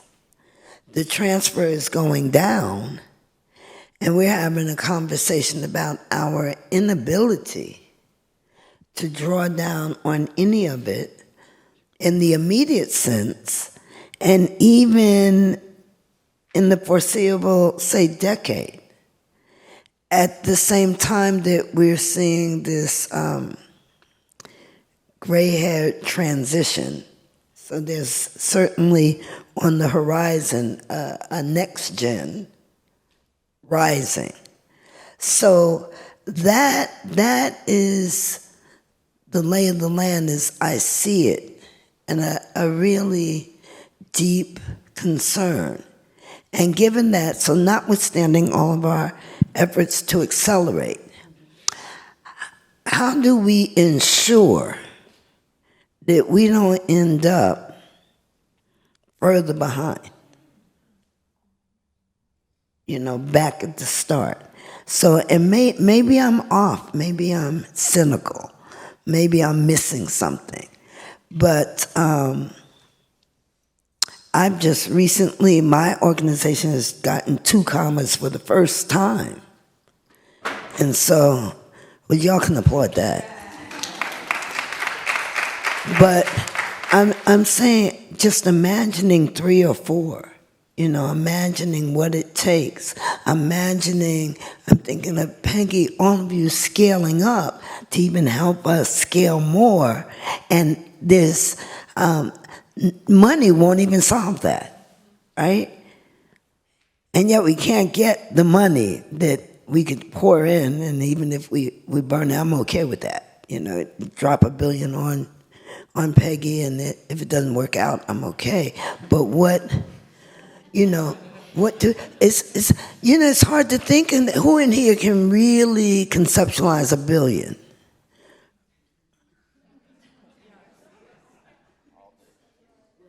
$1,000 million? Okay, so each of you, somebody send them my emails. Write a check. So yeah, I just want to put that out there, because that's a I don't want it to be a dark vision, but that's how I see the challenge before us, and the moment could easily slip by. So is anybody else have that concern? Yeah, I mean, we definitely all have that concern. And so, through these technical assistance centers that have been set up, we're going to try to help people write grants for large federal grants that they may or may not be able to manage. It's not, we're just so unprepared. And I think I think the golden ring that I see in all this is that it's made me understand the level of organizing that has to happen that we haven't done. Because we haven't had the opportunity. So, when I'm thinking about all of this money coming out for entrepreneurs, so, we do this worker training for solar installers. And so some of the guys decided to start a solar worker cooperative because, they can't get in the union. And they started it, they've incorporated, they've been bidding on jobs. And then you find out, well, they now have to have enough money in the bank for payroll. And they're getting, their money through a contract, but it's not enough to meet a weekly payroll. And then you find out, well, they can't really apply to get an MBE, minority business enterprise status with the city without, guess what, $25,000 in the bank. $25,000 in the bank. So now you wonder, well, why don't more people have, why aren't there more entrepreneurs? Why aren't there more Black, businesses? And then when you drill down and you find out these issues, or when the Secretary of Energy, Commissioner Granholm, Secretary Granholm came to look at some solar installations, and then she wanted to hear from people, and then we find out all of the small elements that really keep solar installations from happening in certain communities. Somebody called me from Boston when he heard that I've been talking about these issues and said, well, their problem, this is a Black entrepreneur who runs a solar installation company, he said their problem is that the electrical union has legislation that says they have to sign off on, any project, which apparently increases the cost so significantly that they can't make a profit. What could I do about that? And I'm like, I can't do anything about your union legislation. You better start electing the right people.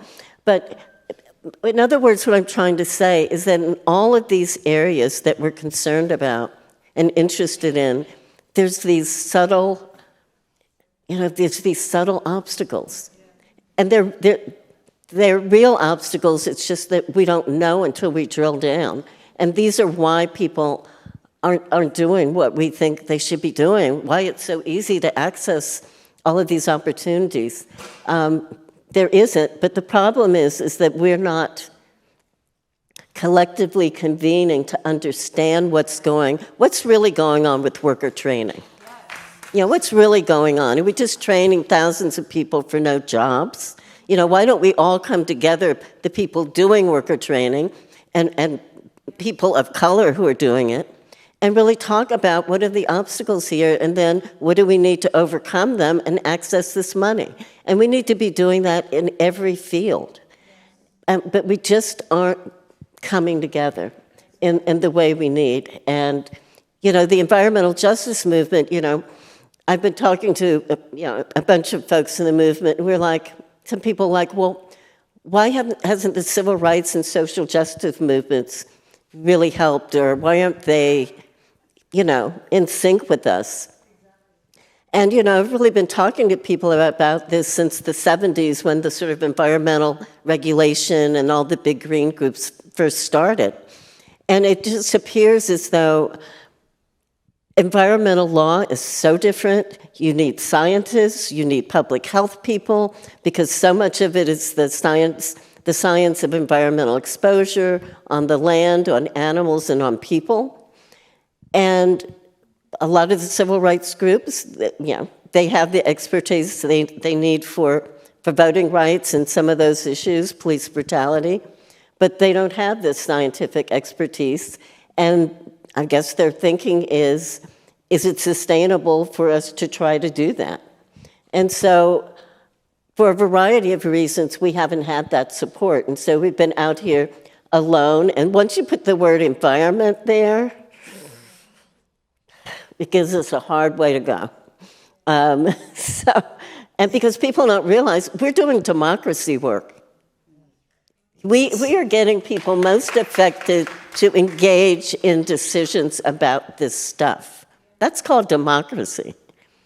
And this is about our rights, our racial, our civil rights, our social justice rights, and we've got to make that more visible and prominent.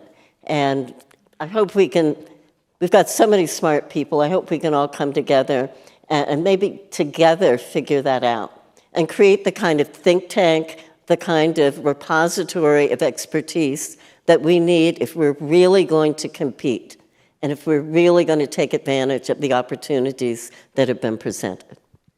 Thank you. So as we close, or before we close, since I came out of the civil rights, social justice wing of the world, and actually did a lot of work in Atlanta with Dr. Joseph Lowry and others who within, I think, environmental justice, broadly speaking, has been challenged over time to have, one, to have an environmental movement that was clung tenaciously to silos, and then to have a movement that says it's all of the above, you know, every piece of it. And then from the civil rights perspective, thinking that we can't change policy if we don't have who we want, and if we're not able to vote and get the right people in. And then if we're going back, I'm thinking of Cecil and Damu and others who in Atlanta we got the call, damn you, but damn you would come in and we would follow the directive. So in this moment, I'm thinking that we all get it. And when we opened up the day, we opened up with a sense of urgency. And I think that it is going to take alliance, and we're going to have to lean on the folks with a lot of resources, like Columbia. I'm just saying, coming in here from the Atlanta University Center and we walk in, everything is working. That's number one. But number two, on yesterday, Clark Atlanta flooded. So with millions of dollars of water retention projects, it's flooded. So that's just for me, and in wrapping up, saying that we have to stay together beyond this stage or this setting. And this is not our normal panel, right? Because we are warriors in the vineyard together. And we have to back each other up. And we do have the talent to get it done. We just haven't aligned it. And we haven't put the call strong enough, hard enough, so that because everybody will show up. I know the civic arena, the civil rights arena, when we put the priority to them, everybody doesn't have to be a scientist or an economist or a mathematician, but we need everybody right now. And maybe, as dark as I'm seeing the moment, maybe we can just dig deep. You know, dig deep. We have, not that we skated along, but this is the moment, especially these next-gen people with artificial intelligence, everything. So I want to thank each of you. I'm going to give Nick the closing, because indigenous people, you know, all that with the land. I'm small-minded thinking about, well, what about my house? But another conversation. But I'm going to let you close us out. And I'm hoping to hear a little more of that Lakota language, because when I hear it, I feel like I understand it. But it's so beautiful, so yes. Yeah, I think I guess what I think is, like, we are the future ancestors. Like that is the truth. And so they're gonna look to us and say, what did, in this moment in history, with all the things that we're faced with What did we do? What was our sense of urgency in the middle of this climate crisis? How much were we willing to envision the very world, that we're fighting for? What is that vision? And that's why I think that we have to keep thinking bold. I mean, when you asked who can think billions, my first thing was like, I'm trying to raise a couple billion right now, because it's what's required, right? It's required. It's required for implementation. But we have to think about dismantling of the systems at the same time. I mean, I think that some of the, and that it's almost like that the dismantling of systems does not get celebrated the same way as quote unquote innovations.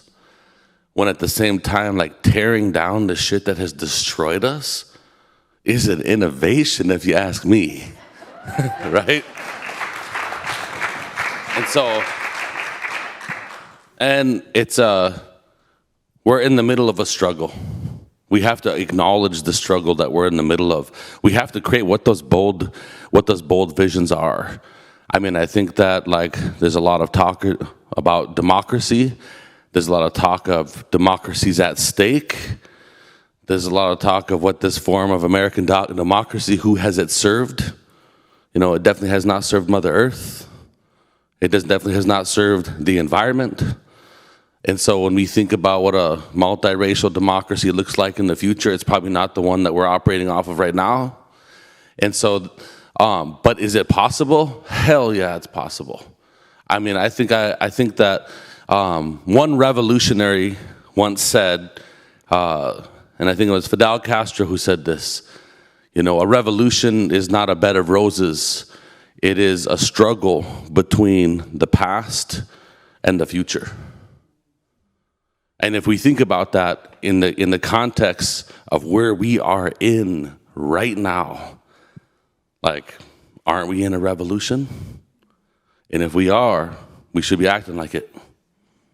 So, I think that the solutions that we're faced with have to be at least as big as the challenges that we're faced with.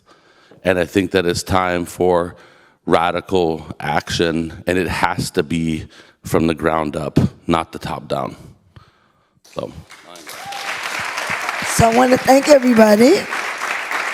And are we on time? I think we're out of time. No questions. I don't know, we just had the microphones there for props. So thank you, Asasi. But thank the panel again, and one more round of applause.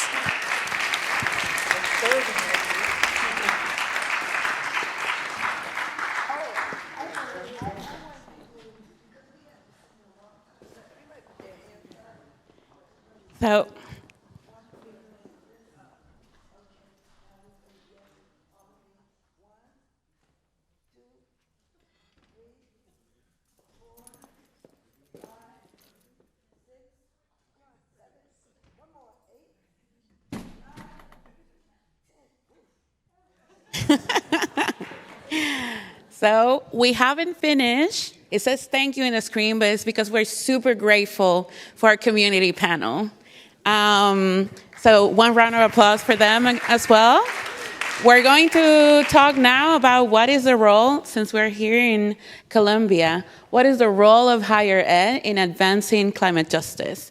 So Paul will be our moderator, and we will have Christina, Richard, Skiles, and yours truly in the panel. So please, I'll join there.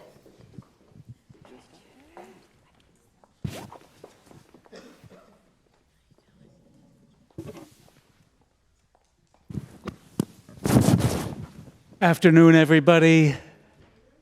I know, home stretch, we're going to make it as lively as we can.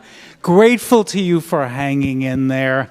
And I am going to try to do the good moderator thing and keep my statements very short. But it is important to note that the panel, I guess we have our identity for the panel up now. Our panelists are going to talk about themselves, because they're going to do it more eloquently and more in a better manner than I could. I'm just going to tell you a very little bit about how Columbia is trying to be on this journey. And I'm hoping we do this again in a year, whether we do it in Atlanta or in Albuquerque or wherever. I want to try to have us farther along on the journey with your help. One of the sponsors of this event is the Environmental Justice and Climate Just Cities Network. And if you have ideas, if you want to be part of the Environmental Justice and Climate Just Cities Network, it's a real easy email to remember. It's climate.justice. Actually, it's justice.climate. Very easy to remember. This is how I get the humility thing going. I make a mistake in the first minute. Justice.climate@columbia.edu.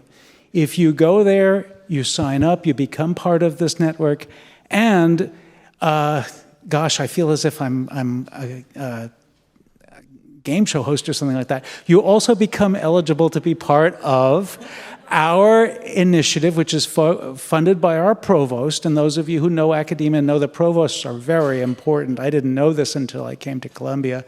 But they have given us a grant to support a process by which we're evaluating what is the best way to advance transformational climate and environmental justice at Columbia. And we have 31 researchers, educators, scholars, administrators who meet on a monthly or more frequent basis, and we're about to hit the point where we start to ask questions of other people. So if you sign up at justice.climate, I need the help, so you're going to help me. And if you sign up at justice.climate@columbia.edu, we could conceivably come to you and bring you into that dialogue. And this is a climate justice dialogue, but let's face it, dialogue has to be the first step towards accountability, capacity, and true empowerment, all of which are major themes in this conversation. And if we're not delivering on it, if we're not living up to the responsibility more and more, each month, each year, then we're just not where we need to be. And I hear a lot from the earlier panels, some folks I've known for a very long time, some that I'm just seeing today, and I hear the anxiety, and I hear the question is this going to be just 20 years? 20 years may sound like a long time to some of you, but no, this has got to be 200 years, 2,000 years. We can't afford the old ways. And so the university, Columbia, the university is represented by the folks here on this panel. They are on the journey, and the journey has got to be dialogue, accountability, capacity, and empowerment. So I am going to stop, as I promised I would, and I'm going to ask my very valued panelists to please just introduce yourselves. And as you introduce yourselves, talk about your work. Reflect on your individual experiences, including as students. Because thank you to the students in the room or the students who are watching online. It's really exciting to have you part of this dialogue. And so our panelists are going to talk about those experiences when they were students, as they are educators, and how these experiences contributed to the roles they now play as educators and researchers working at the intersection of climate, environment, and justice. And can we just go one after the other? I'll hand over the mic. Thank you so much. Happy to be here. Thank you to the organizers for inviting me. My name is Christina Douglas. I'm an associate professor of climate here in the Columbia Climate School. I'm an archaeologist, so I study how people in the past interacted with and shaped their environment. But the work that I do and the work that our community of collaborators is involved in is much more focused on the present and the future than it is really on the past, which is a strange thing for an archaeologist to say. But the idea is that the past can inform us as we deal with the challenges we face today, and ideally will help us be better prepared for the future. In doing this work, we collaborate very closely with communities in different parts of the world. In my case, especially in Southwest Madagascar, communities of fishers and dry forest harvesters and farmers and herders. We've been working in Southwest Madagascar together for the last 12 or so years, and the issues are acute. Issues around livelihoods and sustainability, issues around access to land and resources. These are all contemporary issues. And so with the archaeological work that we're doing, we're trying to understand over the last several thousand years how communities in this region have coped with environmental and climate change and how they were resilient in the face of that change in the past. And so how can we use that to inform the present? I came to this work as an archaeologist because I felt very much from my upbringing, moving around to many different countries every few years, that one of the things that connects people everywhere is how much the past shapes our decisions, our actions, everything that we experience in the present. And so I wanted to find a way to incorporate that into my professional world. What I discovered very quickly as a graduate student in archaeology is that the way that we do archaeology, the way that a lot of science is conducted, doesn't sit well with my understanding of what it means to be part of a community, my understanding of what it means to be a responsible steward. And I think that through those experiences of not having it sit well with me, I started to develop the approach to research and to scientific work that we're still working on, but very proud of in our team today, which I'd be happy to talk more about later in the panel. But that is a brief introduction to the work that I do and why it intersects with climate and why it intersects with justice writ large. Greetings. My name is Dr. Skylar Walks. I have the privilege and humble honor to serve as the inaugural Associate Dean in the country's very first and currently only climate school at Columbia University. And my role is Associate Dean, and wait for it, there are going to be quite a few words associated with this acronym, and it's on purpose. And that's diversity, equity, inclusion, anti-bias, anti-racism, accessibility, and justice. I know there is a lot of words there, but it's intentional for a reason, and largely because one of the things that I know, and having been engaged in this work for quite a while, is that justice is now become trendy in a lot of institutional spaces. However, the definition, or at least the underpinnings of how we enact justice, how we understand justice, and how we restore rights that have been impacting folks because of colonial institutions, it's not very clear about the way in which we respond for a collective liberation. So justice, if it's attached to access, anti-racism, anti-bias, equity, inclusion, and diversity, I think helps with the framework in my positionality as a servant leader with a regenerative framework for leading this work in the Columbia Climate School. When we think about my role, it's interesting, I'll say this and I'll hope that I'm still hired tomorrow. I'm very clear about my mission in this work. And I think it was said earlier in the community panel, one of the things that I evaluate very seriously before I take on any job, but particularly an inaugural role, is that I don't ever want any position to make me a liar in my community. And that means that what I am advancing or hoping to advance in a collaborative spirit, in an authentically decolonial collaborative spirit, must be honest, must be rooted in truth, and also must be rooted in disruption. Because the very fact that we are Holding space, taking up space, and asserting ourselves and our ideas in this space is an act of revolution. And it is, in fact, decolonial. But we also have to be mindful to not use wordplay in institutional spaces to promote the advancement of justice when we're not committed to the restoration that it also demands. And so with that, I will, sis, I will say that, thank you.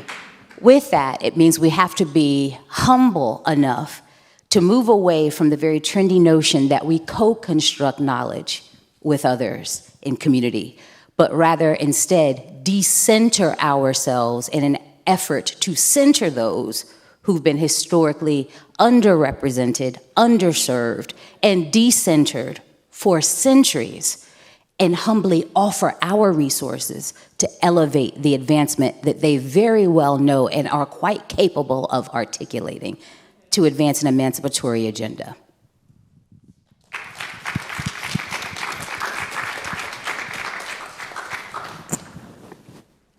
Good afternoon. My name is Richard Shelterbrand Gregg. I am a professor of environmental science and policy at Florida A&M University. Now, I have to do this or my students are going to kill me. I have to do the snake. Okay, sorry. By way of my education, I'm a toxicologist. And so, how did I get here on this meeting?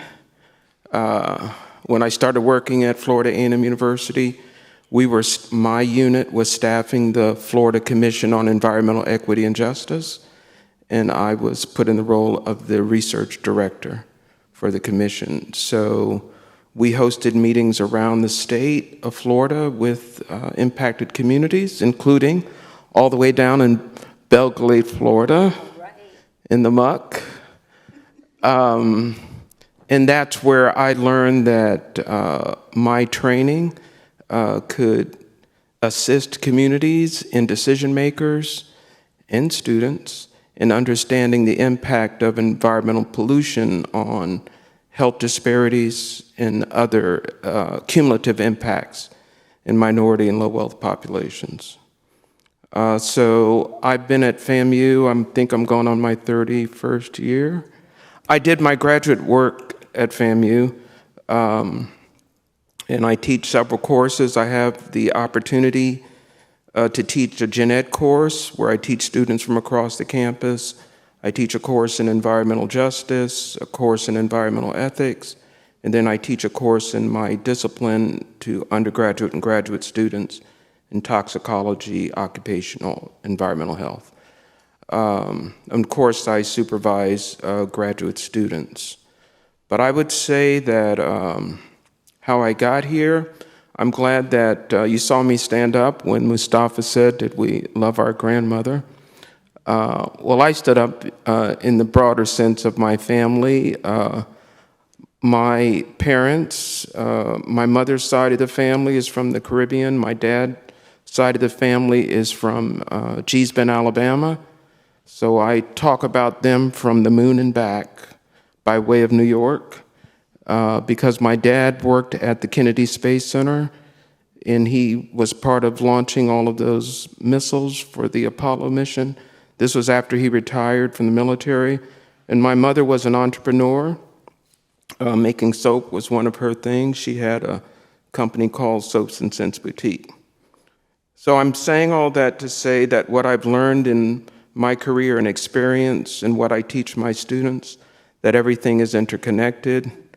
And in my role as president of the National Technical Association, where we're advocating broadening participation in STEM, one of the things we're pushing is that we're not just advocating for students in STEM majors.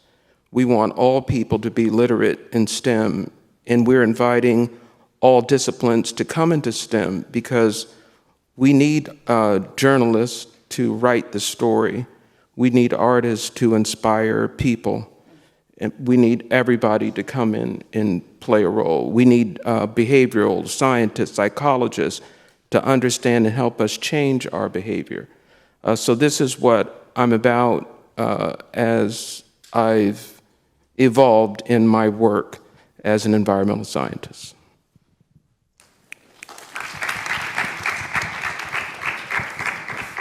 Hello, everyone. My name is Isati Cintron Rodriguez, because I have a mom. I am from Puerto Rico, born and raised. So I think that's part of my, well, it's definitely part of my origin story, but it's why I decided to work on climate. So from a very young age, like I live in San Juan area, but in the rural part. So we have been experiencing, like environmental injustice all the time in trying to steal our land to, create like more fancy complexes and everything. So I was very exposed to that growing up. And I understood that climate change was the challenge, the biggest challenge that we had, because it touches everything. And I said, well, I want to solve it. So I decided that I was going to study ground zero. And for me, that is the polar regions. So I'm an atmospheric chemist by training, but in Puerto Rico, I led the first climate organization, which was brought by El Puente, that's right here, and in Puerto Rico it's called Enlace Latino de Acción Climática. And then I said, okay, like I need to go do my doctorate. I won't touch anything of like activism because I think I'm first activist and then scientist. So it has been a journey of parallel lives. So that lasted for like 6 months, and I was like, I love research, but I need the community aspect. So I started volunteering and quickly became the Latin America coordinator for an organization called Citizen Climate International. And I lead the work on empowerment of communities, not because they need to be empowered, but sometimes there are some skills that we can develop in terms of how do you influence, because there's a lot of, and for a good reason, there's a lack of trust of that influence that you can have in the policy sphere, in the policy sphere. So a lot of my work is in Puerto Rico with communities and trying to, like organize. So we have the Citizen Assembly for Climate Change. So we develop a strategy for and by Puerto Rico. And that is because the national strategies that exist, right, for the rest of the world, Puerto Rico is US. We see it as our own country. And basically, like national strategies that are here do not represent the priorities that we have in our island. And definitely that they have exacerbated with the legacy of colonization. So for that and much more, I came to Colombia. I met them actually at COP. And they said like, well, we have a climate justice postdoc. And I was like, okay, like, let me learn a little bit more about what is that. And what I like is that I could connect both my science and my policy work and putting into work. So I think that for me, it's I'm fairly new. I graduated in May from my doctorate, but I think that is very important to figure it out. I think that there is a lot of folks at Columbia that are trying to make the good work, right? We just have to guide them in the right way. And I think, that's a little bit about me. So, yeah. Great. So as we are in the home stretch of the program, there is one more question that our panelists have been told I'm going to ask, and I'm going to go to each of them to ask them about one particularly important area of progress and one requiring further action when it comes to academia's role in advancing transformational climate justice.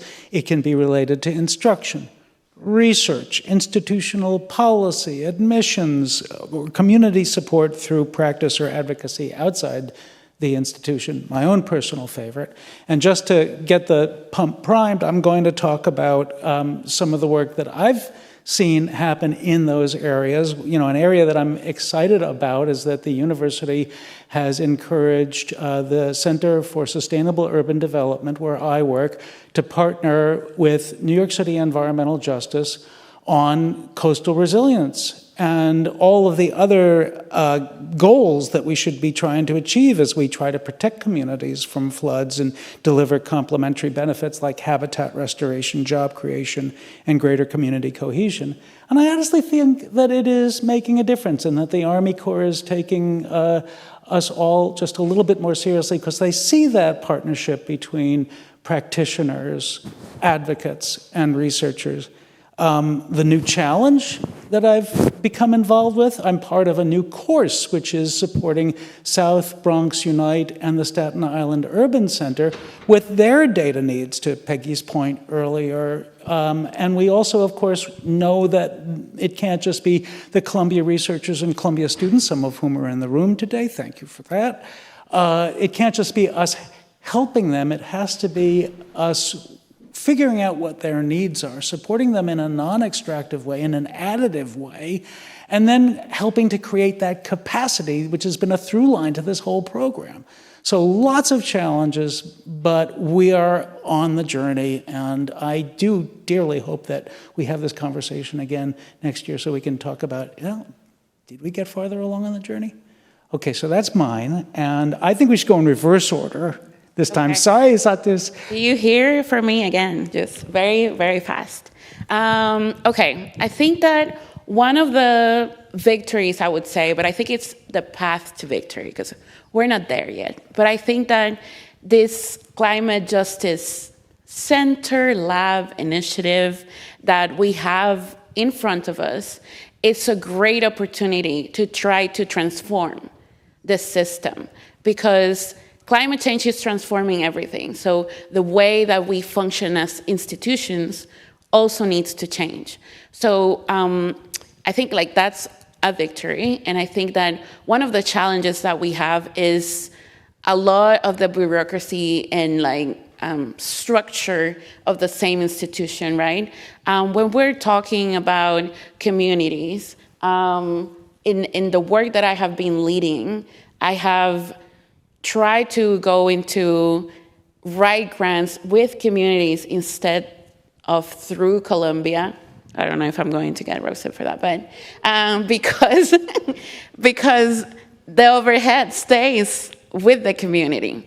And it allows me a lot more to do, you know, like especially when we're talking about grants that are in implementation, we need to make sure that those funds are getting through communities. But then like at the same time in our structure, we have the legacy, we have the connections, the influence to pass through funding, but we don't have currently, I guess, the policy to really do that. And I think that with this Climate Justice Center, we are talking about how can we make actionable commitments towards what we're saying that we want to do. But it cannot be just words. It has to be, well, if we are going to be in this together with community, I think that we need a lot of unlocking kind of new partnerships, et cetera, and trying to establish long-term relationships. Like we talk a lot about researchers and the way that they want to work with community, but it's like, how is that really working? Are we really co-generating? I said, like, we have this project, we want to work together. So there are levels of co-creation. So I think, you know, this is both an opportunity that highlights all of our gaps to really live to that promise. So I hope that we can really get something that is meaningful, not only for Colombia, but for the rest of the world, right? Like Colombia has a footprint all over the world. So I think that when we're talking about justice, we need to make sure that, you know, we're working into all of the different aspects and, recognize that we are a gentrifier in this area and how do we restore that? So I think all of those aspects need to come together into a climate justice that needs to be a dimension of how we work.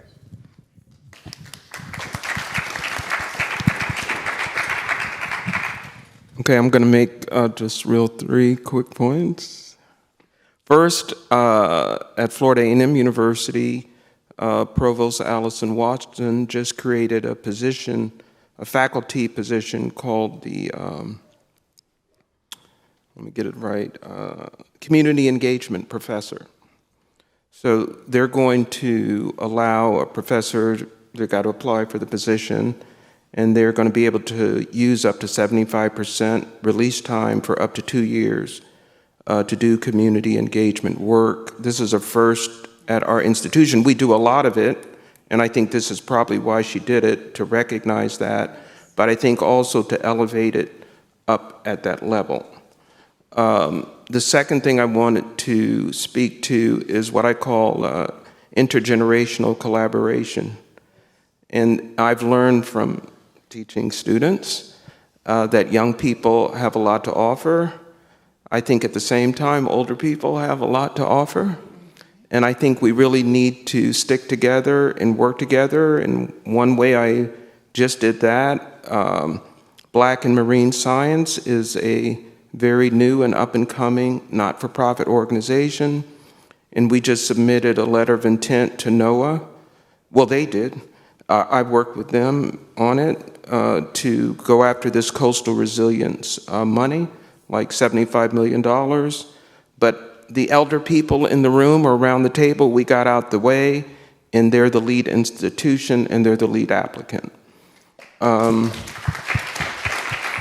third thing I want to say, I think more important than anything else I've said today, is that we need to, as academic institutions, the scientists need to get out the way, per se, not absolutely, but we need to elevate the humanities, the arts up front. I think arts is the solution or the key to solving this problem in terms of its ability to communicate across disciplines, across languages, and across culture, and to really motivate people and have them commit emotionally to issue, but also to really intellectually understand it at their core.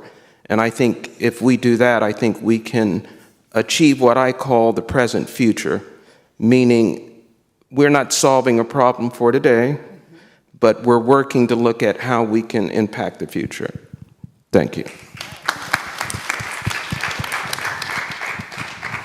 I see wrap panel in red here, so I will happily give up my speaking time because I imagine we're very pressed for time. I'm not sure, so okay. Okay. I think some opportunities for growth. I try not to use the word challenge because I think it can sometimes overwhelm hope in certain instances. But I think some opportunities for growth in the institutional space, as I alluded to before, is to really formulate the ways we seek to co-create with communities and the most affected people in areas. And I think one of the most critical ways to do that, because in the institutional space, I think there tends to be, and this is not a critique, but again, I think an opportunity for growth, there tends to be a lot of focus on the global south as a point of entry for climate justice and environmental justice around climate change and the crisis around climate change. But I think there should be a both-and approach where we need to look at our local communities as well, and we need to analyze the ways in which we can attend to our local community needs that are also experiencing crises. But we tend to do a very good job, quite frankly, in these United States of America of not always making the data available and sharing those local stories. So I think, again, attending to both and I'll also add that another opportunity, I think, for growth is to leverage the intellectual capital that we have in institutional spaces to, quite frankly, as you're already doing, to support the folks that are on the ground, our grassroots organizations, gain access to the very privileged spaces that we already have access to. I think being very clear about our desire to be co-conspirators in the work is critical. And doing that from a space of humility, I think, is also critical. I couldn't agree with you more, Richard, about elevating the humanities and arts as well. I promise this is my last statement. I think science is absolutely necessary and it's critical, but I also think, and I say this humbly, that sometimes we don't do a very good job of translating the science into well understood connections for our community members. And I think one of the challenges of bench science and basic science scientists is that sometimes the science can overwhelm the humanity aspect of the solutions we're hoping to achieve. So if we do our best to attend to the translation work, and I say that respectfully, right? I think we can achieve more. I know we can achieve more, but I think we have to be willing to give up some of the air that we take up in the space as institutional leaders with our intellectual capital and recognize intellectual capital in communities. Thank you. I echo everything that has just been said, wholeheartedly echo it. And I think I'll just focus on one aspect, partially amplifying something that Richard was talking about, because you evoked intergenerational collaboration, you evoked how much we can learn both from older folks and from younger folks. And that's one of the things that I like to think of as a principle of community. I think there are a lot of these principles of community that we can all relate to, what it means to be mutually supportive of one another, have these intergenerational ties, be respectful in coming into community spaces and listening first, giving first rather than taking. There are a lot of these that I think we could all come up with and think about. And on a positive note, I think that, again, to something that Richard mentioned about this new appointment at his institution, recognizing the importance of community engagement and that kind of work that historically has not been recognized at that level in universities. The positive is that people are talking about it more. It's coming up more in conversation that the work that we do in institutions of higher education needs to be justice-focused, justice-centered, needs to reward and acknowledge community-based efforts, community engagement. So the talk is happening, and it's happening a lot more than it was even just a few years ago. You know, it comes up in searches for new faculty, it comes up in planning curricula, in large part thanks to here students in the climate school who've been advocating for more justice-oriented coursework. So the conversations are happening, it's coming up a lot more. But what I would say then is an area for more transformational growth that is required is how do we integrate those principles of community into everything that we do? Science, for example, is a method, it's an approach to knowledge creation and generation. Science also hides all manner of sins because we use it, we brandish it sometimes as a weapon and say, well, because we're doing this as science or we're doing it scientifically, obviously what we are generating and creating is of value. That's not necessarily the case, and oftentimes we're harming folks through the use of this tool, of this approach to knowledge creation. So if we apply principles of community fundamentally to everything that we do, including the way that we practice science, including the way that we teach students, the way that we mentor, the way that we engage in all of the work that we're doing in institutional spaces, I think that the transformations will start to happen. And one more example of this, again, I'm just riffing off of everything Richard was saying, but the arts are incredibly important in actualizing this, in manifesting this. I'm going to put a plug out here. I'm calling it into the universe. I've been whispering it in the corners, but now I'm saying it in front of a lot of people, so it's going to happen very soon. I'm a practicing capoeirista and sambista, and what I would like to do is create a climate and environmental justice lab through movement and music-based practices, where we're talking about the science, we're talking about these issues, but we're actually collaborating and generating our understandings and knowledge of how we address these through movement and music-based practices. So there's an example. I think we can do more of that. There can be a lot more transformation if we apply these principles of community to all aspects of the work that we do. And that is what transformational looks like. I want to thank the panelists, and I please ask you to thank the panelists. I'm going to give up the mic so that we can send you all on your way. But remember, justice.climate@columbia.edu. You can't have climate without justice first. Give us your ideas for how to be transformational, and we'll do our best to put them into practice. Thank you.